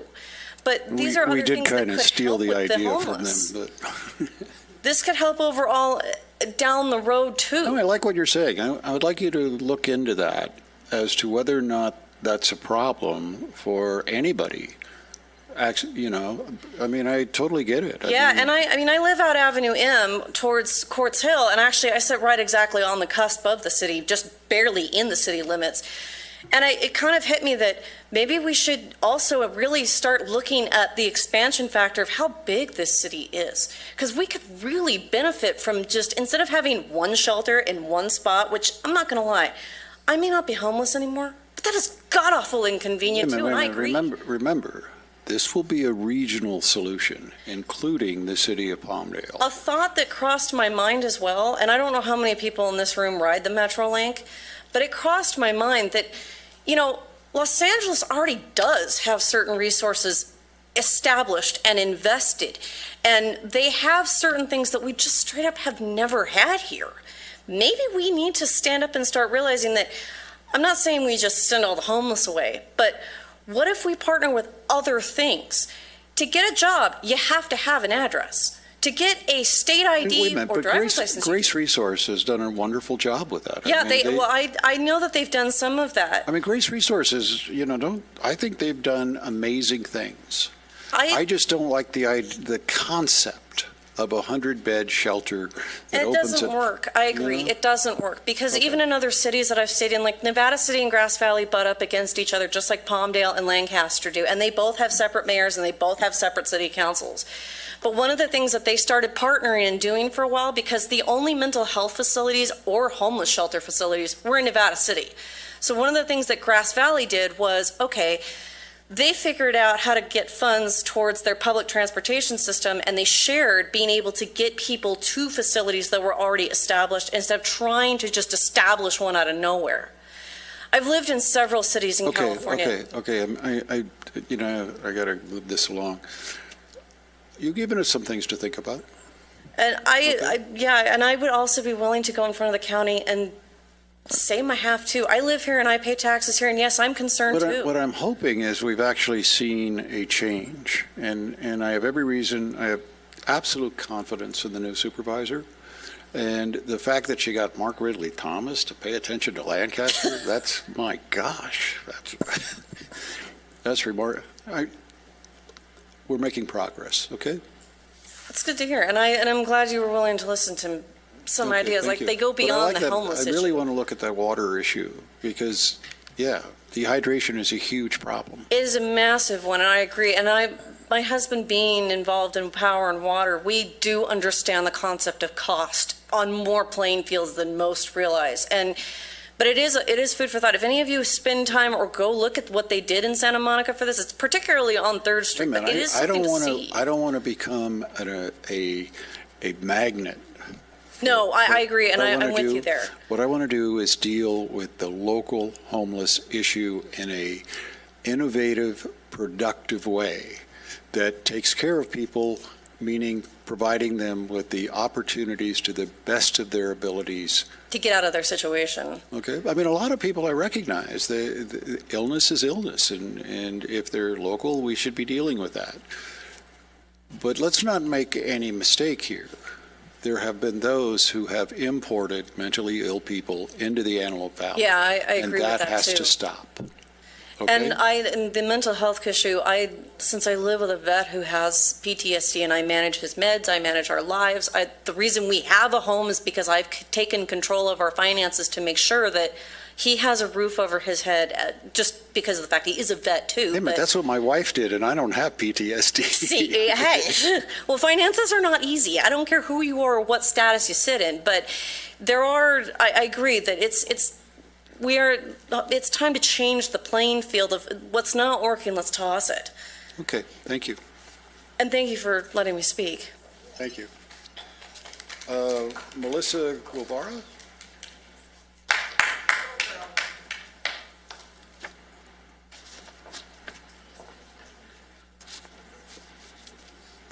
Good evening. Good evening. Glad to be here in some ways. It's been a little long, but still good to be here. One thing to keep in mind as we're speaking tonight is compassion. What do we do for the people now? Maybe you guys knew more and had more time to think about this and other solutions than we did, but we had at least 2 weeks to know kind of what to do. So what should we be doing now while we're waiting for that year to pass where we're going to get funding? So what should we be doing now? We as citizens can think of some solutions, but it really is put on you as our representatives to have those solutions. And there are members in the community that are finding solutions. There are people that are trying to scramble and patch together lots of unique and different ways. There are people here tonight that have been doing that.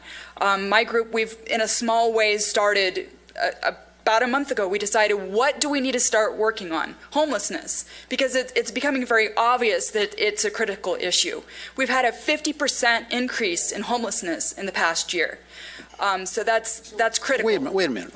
How did that happen if unemployment has dropped from 24% to under 4%? How did we get a 50% increase in homelessness? Because But there's an for- increase of 30% countywide. So then, like, as you've mentioned, It was they've been imported. shipped here. They've been That's right. imported here. So That's it, right. it is now our problem. We now need to find a way to It help is- the people. No. They're here. What are we supposed Wait to a minute. do? You need, if you want it to be a city problem only, Not a city problem only, no. this is It a has to county. be in This is both. a county It does. problem.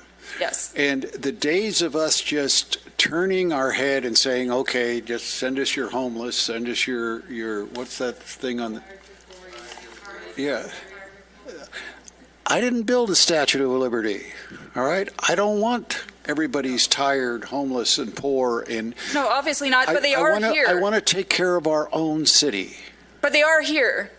That's right, and maybe it's And as maybe you what we mentioned, have- there's what- people dying in the maybe what we desert should because be of renal doing is- failure, right? Correct? Maybe what we should be doing is figuring out a way to send them back.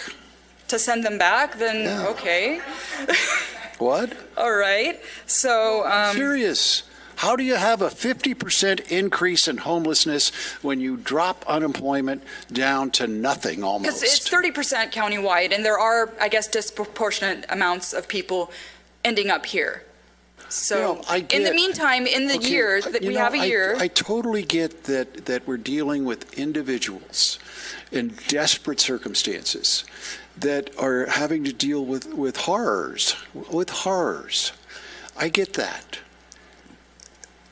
But I am the mayor of a city, and it's my job to protect 160,000 people. And I don't know how to do that if we have an open door to LA to send all of their problems up here. I We wasn't have to close suggesting that we door. should have an open door. It's just they are here. And why is that? Because as you mentioned, we're the end of the train line. People are sending them, and people actually who make their living off the census count of people that, well, let's say it, the mentally ill, the certain level of different type of disabilities, they're inviting them, and they need to stop because we're not going to do it anymore. And I think, if anything, closing the shelter is a symbol of that. But you cannot have a city where we drop unemployment. We now have labor shortages, but yet a huge increase in homelessness. That makes no sense to me, and it doesn't make any sense to you either. No, it doesn't. But we do have to find solutions. If it's going to take months to have audits done, if it's going to take months for the consortium to figure out what they're going to do with the funding from Measure H or anything else, then it I is think our the first duty step as a we have to do community is to get them figure out out of the- what we need to do. We have to get them out of the cold this winter. We have to make arrangements for that. I get that. I don't want people having to suffer through the cold. I'm as equally but we haven't been doing anything for them during the day in the heat. I mean, it's time we start addressing the real problems, and I don't think we address those real problems by making ourselves feel good with 100 beds. Do you? Well, for those 100 people that have those beds, that was a That's right, it contribution for does. those people. I agree for those 100 people, but there's 4,600. And as long as we keep that shelter as a symbol of there's not a problem, nobody's going to treat it as a problem. But now, all of a sudden, there is no shelter and Lassa's here, right? I've been here for 7 months.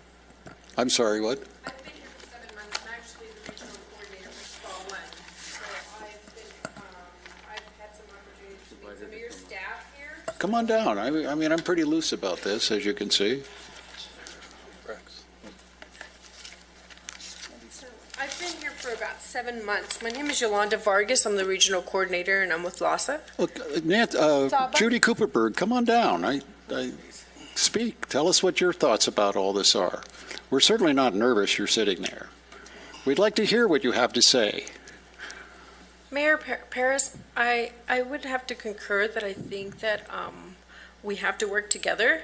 And after this meeting, I will give my business card to Mr. Barzigian, and I think I've met with Toy, so I think I'd like to continue those conversations moving forward. I think this is a great opportunity for us to kind of bridge that gap or that lack of communication that we've had.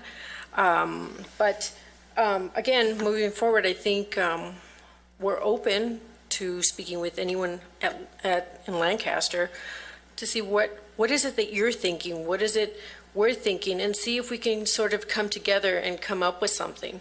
Because right now I feel like we're not really doing much, and the people that actually did house 104 was mainly MHA and Value I'm sorry, we're what? those individuals that had to be housed, that were displaced from the shelter. That was done in collaboration with Value Oasis and MHA. Their outreach teams have been phenomenal in this process. So, I mean, I definitely don't want to discredit their effort at any level, but I think it's worth to acknowledge their true dedication to what we need to do. And you're right, 104, you're right, it's a small percentage. But let's see what Lancaster can come to the table, let's see what LAHSA can do, and let's talk. Let's do this. Well, I think we've certainly opened the dialogue. Absolutely, I think so too.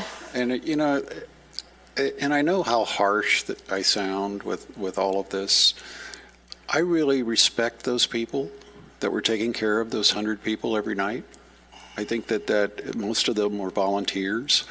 My mother has been a volunteer at Grace Resources for 30 years. I mean, I know how harsh I sound. But we've got this enormous problem. I get it. That we have to have real, logical solutions to. And it's not about making people feel like they did something. It's about actually doing something. So I think coming to the table, I think that's a good start. And we've got an incredible staff. I mean, they are butt kickers. They get things done. They create things that have never existed before in the history of cities. And I believe They've proven that here. Mm-hmm. But you got to work with them. Absolutely. Vice versa. Absolutely. I Okay. agree. Yes, absolutely. So maybe we can. Why don't we all come back in, 180 days and have a report of the progress we've made? Shorter? When? I believe the motion indicated something shorter. Yeah, I think we should match what the supervisor said, which is 90 days. 90 days? CA's office. 90 days? Okay, good. The report will be given to you and to hopefully Palmdale and the county. All right, let's not leave the convicted felons out, because I think that's a huge component of this. And that's going to be the hardest problem to deal with. All right? Okay, Ms. Cooperberg, what do you have to say for yourself? First, being called old as I'm approaching my 62nd birthday kind of gets me in the heart. Did I call you old? You said I was old guard. Yeah, so I'm a little sensitive. It's my birthday month, okay? Also, you've made some statements tonight and in the past that denigrated my agency, who's been in the Antelope Valley for almost 30 years. And my perspective and my purpose is to improve the community. I have never, ever recruited people from outside this agency to, as you said a couple of years ago, to beef up my budget. I think if we went through your census, we would find that most of those people had no ties to the Antelope Valley 24 months ago. And I would not agree with that at all. Well, The let's find majority of the out. people Let's go we through the serve, census and see. the majority of the people we serve are local. How do you define that? They have come from this community or they have ties to this community. Wait a minute. They have come from this community. What does that mean? They grew up in this community. Are you telling me that the majority of the people you service grew up in this community? Yes, or they've been here for years. Audit that and find out, would you, Toy? I mean, let's find out. But I will tell you, I do get calls a lot of referrals from outside, and I spend a lot of time trying to dissuade people from moving here. Whether it's a clinician at another mental health agency that wants to refer to us, I tell them this is not the place to send them. That we have very little resources, and it's not fair to the person to do that. And that we can extend that from somebody that's coming outside. When people, family members or a person themselves calls and says they want to move here and they want services, I try to dissuade them from doing that. So when I hear you say that I am actively recruiting homeless and mentally ill to come to the Antelope Valley, it's ludicrous. It's inaccurate.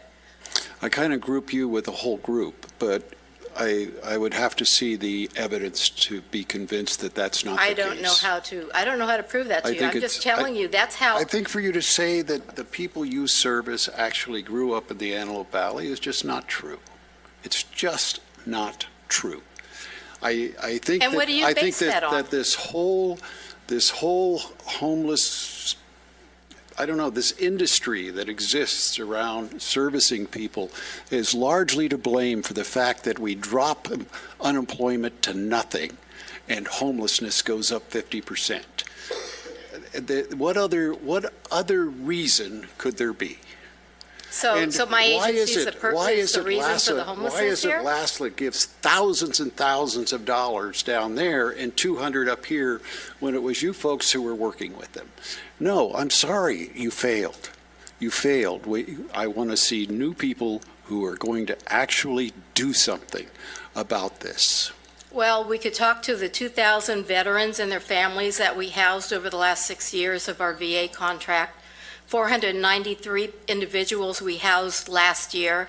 Another 423 you can show Toy the evidence that they were from becoming homeless last year, and we're doing nothing. You're not doing anything that is substantive. We're getting people jobs. We have the best job placement in the state of California.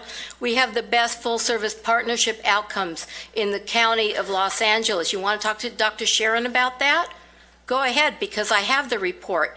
SPA 1 had the best FSP outcomes in the county. We are the FSP in SPA 1. Well, those are the facts. You like data. Let's I'll be give clear. you data. Let's be clear. I do not have confidence in your ability to handle the mentally ill in this community. And I am the mayor of this city. And unless you do something to restore that confidence, we are looking elsewhere. Could I be any clearer? Well, you don't want to hear the facts, so it doesn't matter what I say. No, I've actually assigned a staff person to work with you on that. So, Maureen Feller, did you have something you wanted to say? Did I put in a card, Rex? Oh, you came here and you don't want to speak? Rex, or are we calling out citizens in the audience now? Well, I just thought I'd give you the opportunity to speak before I heard it on Facebook. I mean, In your hand. Katie Hill, come on down.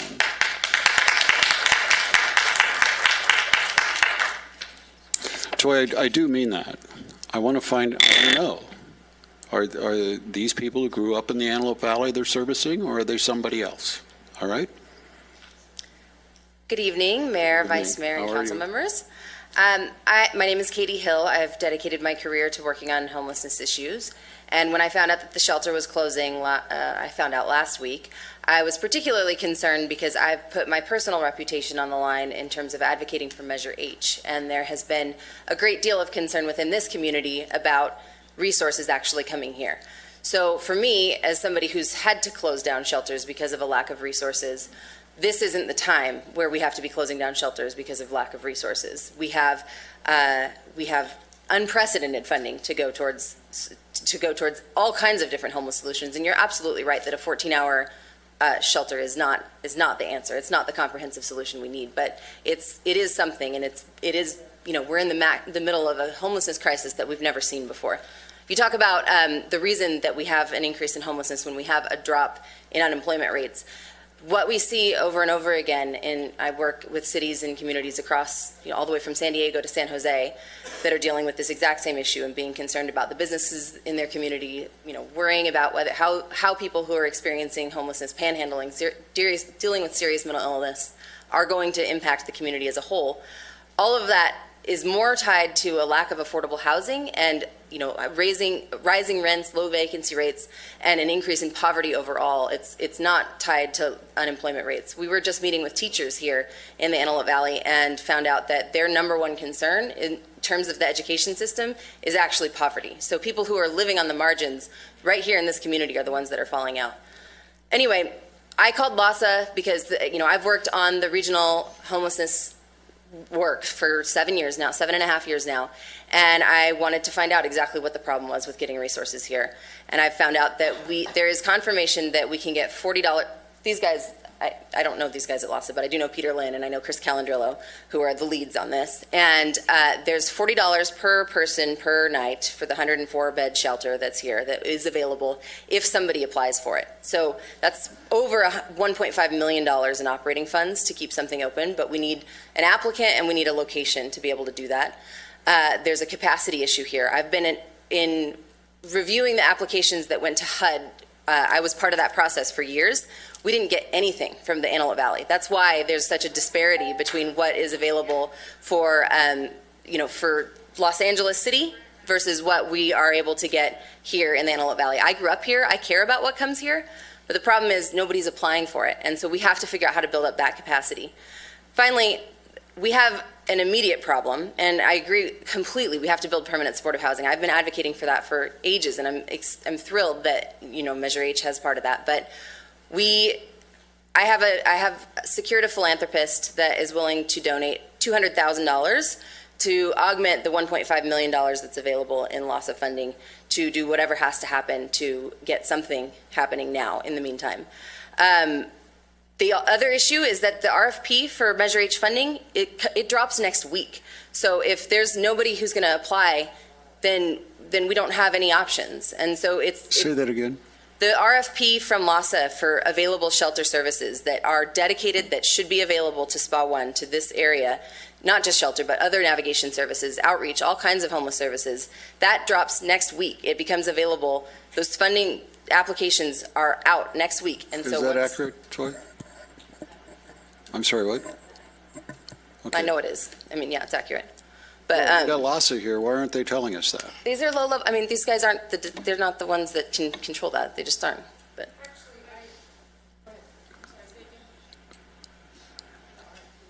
We kind of run things differently here. Come on down.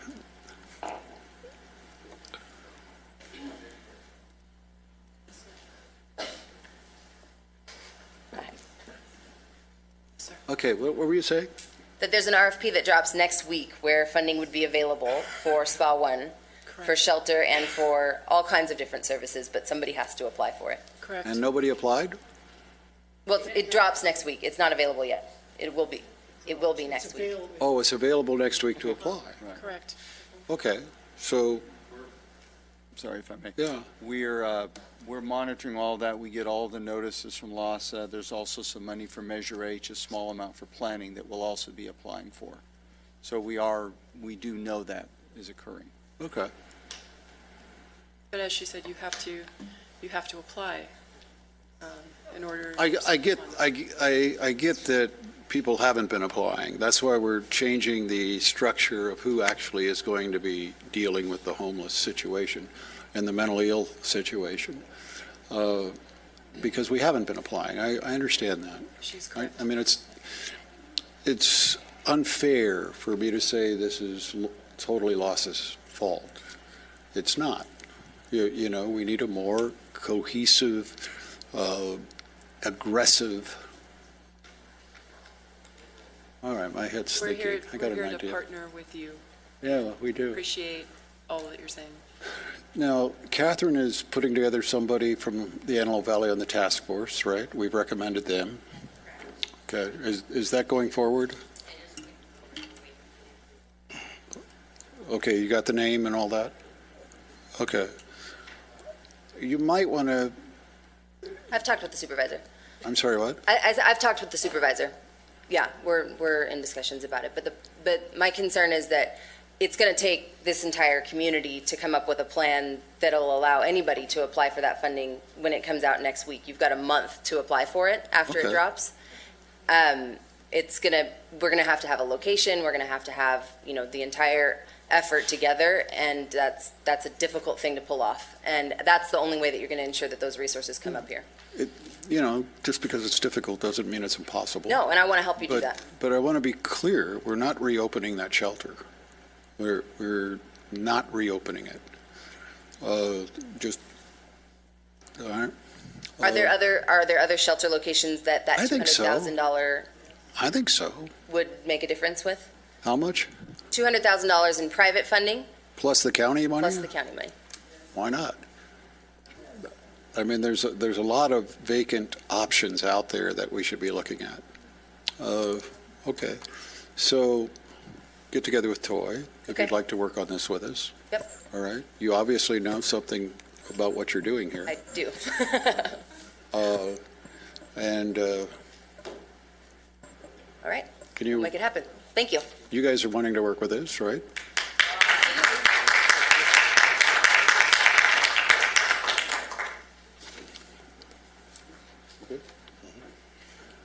Erica Ali? Erica left, I believe. Okay. Polly Parks, last but not least. Okay, Polly, you're the last one, so you have to be really spellbinding, okay? Okay, I'll dazzle you. Okay.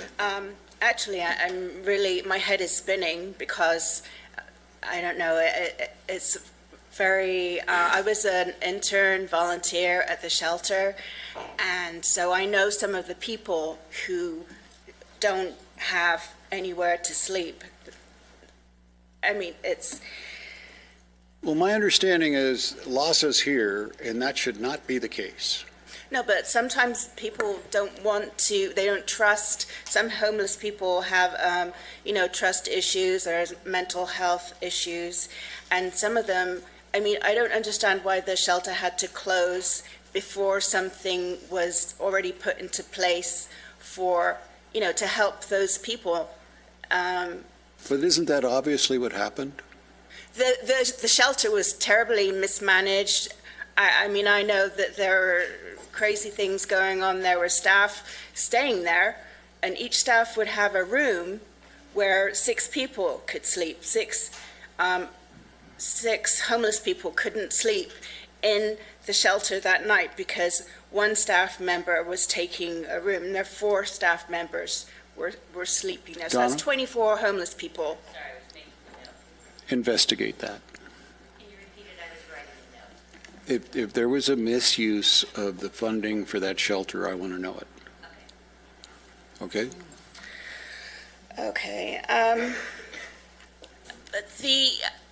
The hospital thing, I don't know why we were told about that, why that was put in the newspaper before people had talked to the fire department. I mean, shouldn't we have known that it was available and appropriate before telling the press and getting everyone so excited? The person we were dealing with from the county is no longer in that position. And you're right. We should have had more accurate information, and we just didn't. Okay. And I was sad or shocked, I don't know, whatever, that we didn't start out this meeting with talking about this crisis of the, you called it the homeless issue. The homeless issue of the homeless people who are in danger, who will be sleeping out in the desert tonight or on a pavement and then being told to move on by the police. I don't know, I'm very emotional about this issue and very sad. I don't know why we don't have areas that we provide better protection to for people who are homeless. I think that's a legitimate concern. I know that there are problems once you do that of then incurring liabilities that a city cannot bear to incur. But it ought to be something we can work around. It's wonderful. No, it's great that now people are, like you said, are talking about it, and finally it looks like something's going to be done. But I mean, everything had to fall to pieces for something to happen. First of all, everything didn't fall to pieces. 100 beds closed. Those 100 people, if they're willing to take what is being offered, have been provided services.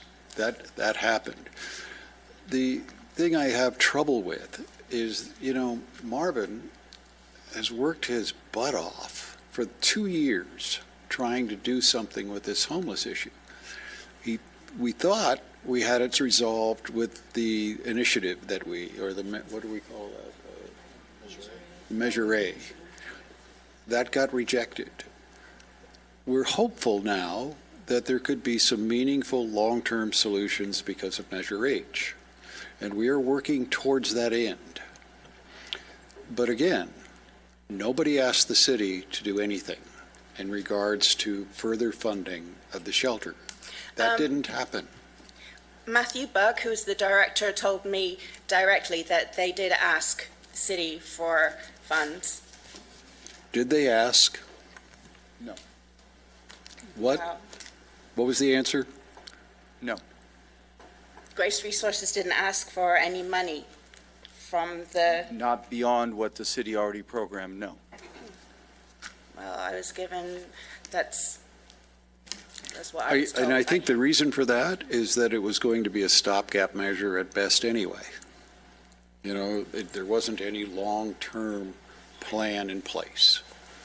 Are you sure about them using the rooms? I'm sorry, am I sure Are about you what? sure about how the rooms were allocated? Oh, yeah, I was there.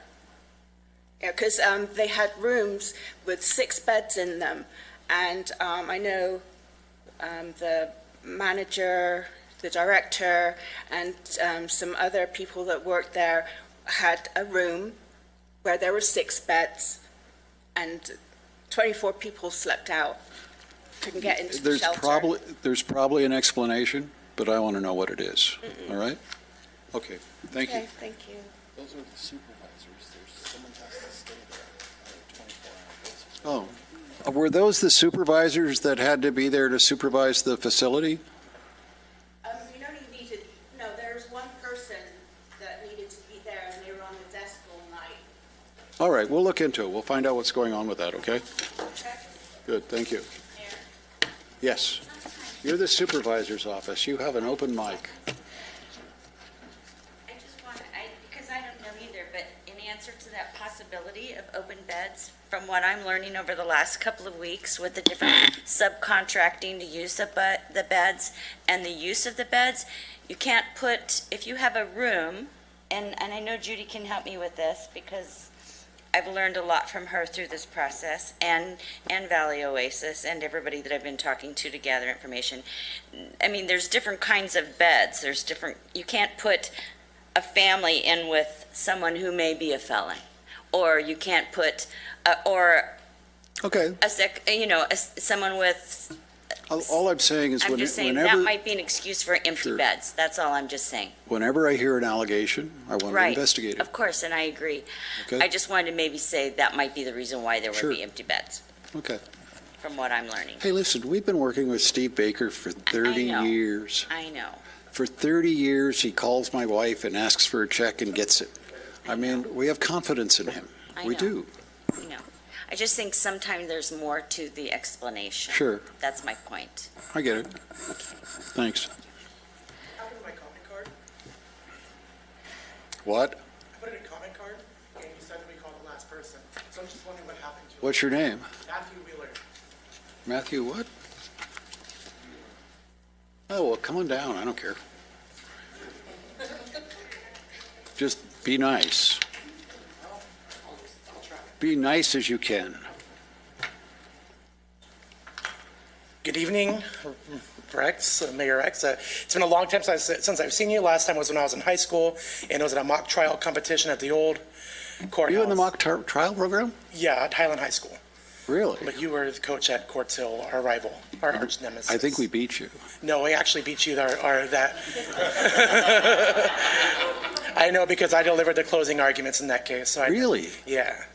But the reason why I'm standing here today is I'm an 18-year resident of Lancaster, 28 years in the entire Antelope Valley, and I hear things like last thing, they've been here for 7 months, but the past 7 months we've moved to a new house on Lancaster Boulevard, and we have woke up several times to people sleeping on our front yard. You know, and that's for me, if there's nowhere else for them to sleep, sleep on my free yard. If the city of Lancaster or the county of LA isn't going to help you, then me as a resident is going to do my due diligence to help these people that are in need.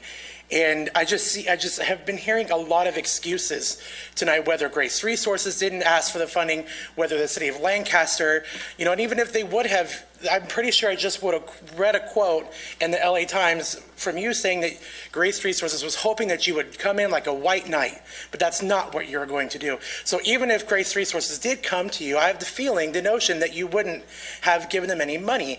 And I don't understand. That's accurate. Yeah, and I don't understand that, seeing as this is supposedly a Christian city. Christian means to be Christ-like, and there is nothing Christ-like about leaving 4,500 people, 4,600 people to survive on their own in the middle of the desert. There's nothing Christ-like about that. So you can't sit in a room with the words "In God We Trust" and call yourself a Christian, just like you can't sit in a garage You do not get to question our faith. I just did. You're wrong. Then sit down. I'm judging you by the fruits of your labor, and by the fruits of your labor, I don't see any help from helping these homeless people. So that's all I'm asking. Okay, as you can question my failure. You can question my failure to provide the help that you think I should be providing to the homeless. You're the mayor. That's what we elected you to do. What you don't get to question is our faith. I can, because the Bible says you can judge people by the fruits of their labor, and that's what I'm doing.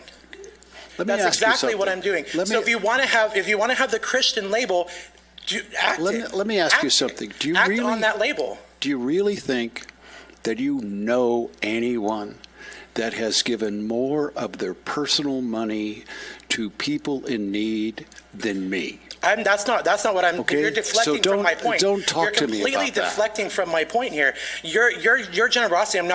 I'm not at all questioning that, because you have done some great things. With the outreach center, you were integral in them getting a say. I think that's great. But as a gay person, I also have to be concerned with you using my community to lower crime. I can't even walk down Lancaster Boulevard without being called a faggot. Okay, so maybe that should be addressed. Yeah, that absolutely should. If you're trying to attract the gay community to the Antelope Valley, you should make it more friendly. You shouldn't have trans women being thrown in with men at Grace Resources like my former roommate was. That's not safe. Well, wait a minute. That's great. I mean, how much do you want the city to be accountable for? The city needs to be accountable for its citizens, for its taxpayers, and for its stakeholders, and that's really all that I have to say. If you can't protect your citizens, why are you up there? Do you remember? That's all I have to say. Have a good night. Do you remember what this community was like when we got elected? Yeah, there was less homeless people. Have a good night, everybody. All righty then. Well, I guess he told me. Okay, I think we're done. I would like to thank LASA for coming down, and I hope that I'm looking forward to you working with the city in a meaningful way to deal with this. Thank you. I'd also like to thank everyone else for coming. I appreciated your comments. And I don't know your name, but I... Okay. My name is Lisa Kinnison. My husband Paul and I own Aerotech News and Review. We just kind of have a personal interest. We've supported Grace Resources for a long time. Our middle son is a two-time convicted felon. He is a recovering drug addict. If he were Hey, me too. Yes. So see, you know how this goes. And I hope that I can encourage him tonight by telling him that the mayor heard what I had to say. You know, he went through AV college, he has his auto mechanic certificate, he's a self-taught welder. Does he have a job? No, he doesn't have a job. He has Look him up. applied at BYD. I think we can do something about that. That would be wonderful. I mean, if he's, He applied at BYD about 3 weeks ago, and they took his application as a welder, but they didn't have anything for him. okay, we have to vet him. I mean, we have to make sure he's eligible and all. Right. Yeah, Hey, you just got your kid a job, I think. you know, that'd be awesome. That's great, you know. But I liked your idea about, we do have to deal with the felon issue in jobs somehow. Right. Something I thought of, I attended the chamber meeting where Vice Mayor Christ gave his presentation on Measure A, which we voted for, and it was wonderful. And I was all for it up until we got to the point of the little tent city. And that just kind of, Up to the point about what? the tents, you know, there was going to be a building and there was going to be some shelter tent beds. city. And then there were also going to be some temporary tents. And to me, if Measure A had passed, I would have been all over you guys about tiny houses. There are communities that are doing the tiny house thing. Tucson has a very successful program in place with tiny houses. And I know there's a little more infrastructure and a little more expense than a tent. And I know that there are tenement laws in place because there used to be little tiny living spaces and they got abused.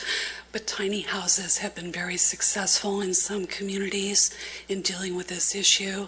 So if we do get funded and if we get to go forward and have something that we can really call our own, I'm hoping I get to play with that and, you know, share.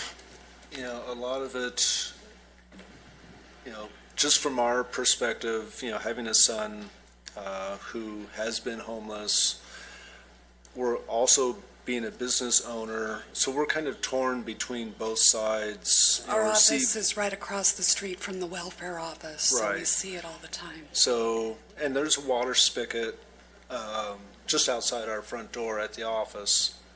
And a lot of times, we see the after effects of people using it to bathe, to fill their water jugs. And as long as they don't make a mess, I mean, we let them do it. It's no problem. But having been to some of the camps where our son has lived and seen how they live gives us a little different perspective. Water is probably the most precious commodity. Really? Yeah, yeah. So it's just for drinking, Mark. for cooking, bathing, you know. You know, I'm really, I mean, when we hit 104 degrees, if we don't provide a means for people to cool down, they suffer catastrophic health consequences. Right? And if we have these camps and there's not, I mean, really? You'll find there are some people that will take bottled water out to them if they can find them. You know, Marvin worked out a deal, so, I mean, the boosters bought the water and we have it there to distribute, but if it's not getting to them, it doesn't really help, does it?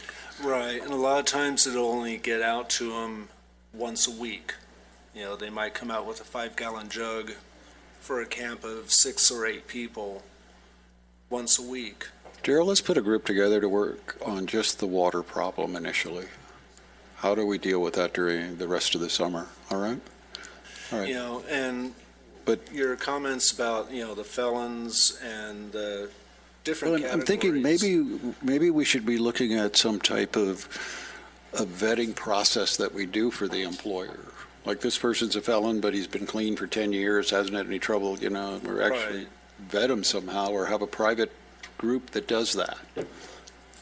You know, looking at the different. BYD does do that, and then Jobs to Move America is the one that they had the thing with. I would suggest afterwards, if we can get the name, we'll put you in touch with, we can call BYD directly, and we can talk to Jobs to Move America. But I've been impressed. They are in this business, and they do a good job. Okay, good. Okay, we're making progress. It's a big problem, and sometimes, you know, it's you can't help the mass all at once. Well, what I find is you got to do it one problem at a time. Yeah. And if we don't narrow it down, So, right, let's deal with the water. thank you for Let's trying. deal with the It's not felon. perfect, You but- okay? Yeah. Good. Thank you. Thank you. Thanks for coming, too. All right. I'm exhausted. You guys would like a break, wouldn't you? I think we can actually quit. Yeah. All right. Okay, we're done for the evening. We are, where did it go? We are adjourning in memory of Doug Anderson. Mr. Anderson served in the U.S. Navy in World War II and opened his real estate office in Lancaster in 1973. And his Century 21 office is the oldest continuously owned Century 21 in the United States. I didn't know that. Wow. That is really cool. Mr. Anderson owned several real estate offices in the Antelope Valley, including Lancaster, Quartz Hill, and Palmdale. Mr. Anderson will be missed by his community, his family, and his friends. Our next meeting is scheduled for Tuesday, September 12th at 2017 at 5 p.m. Carol, I hope you have dinner ready. I'm coming home. Thank you.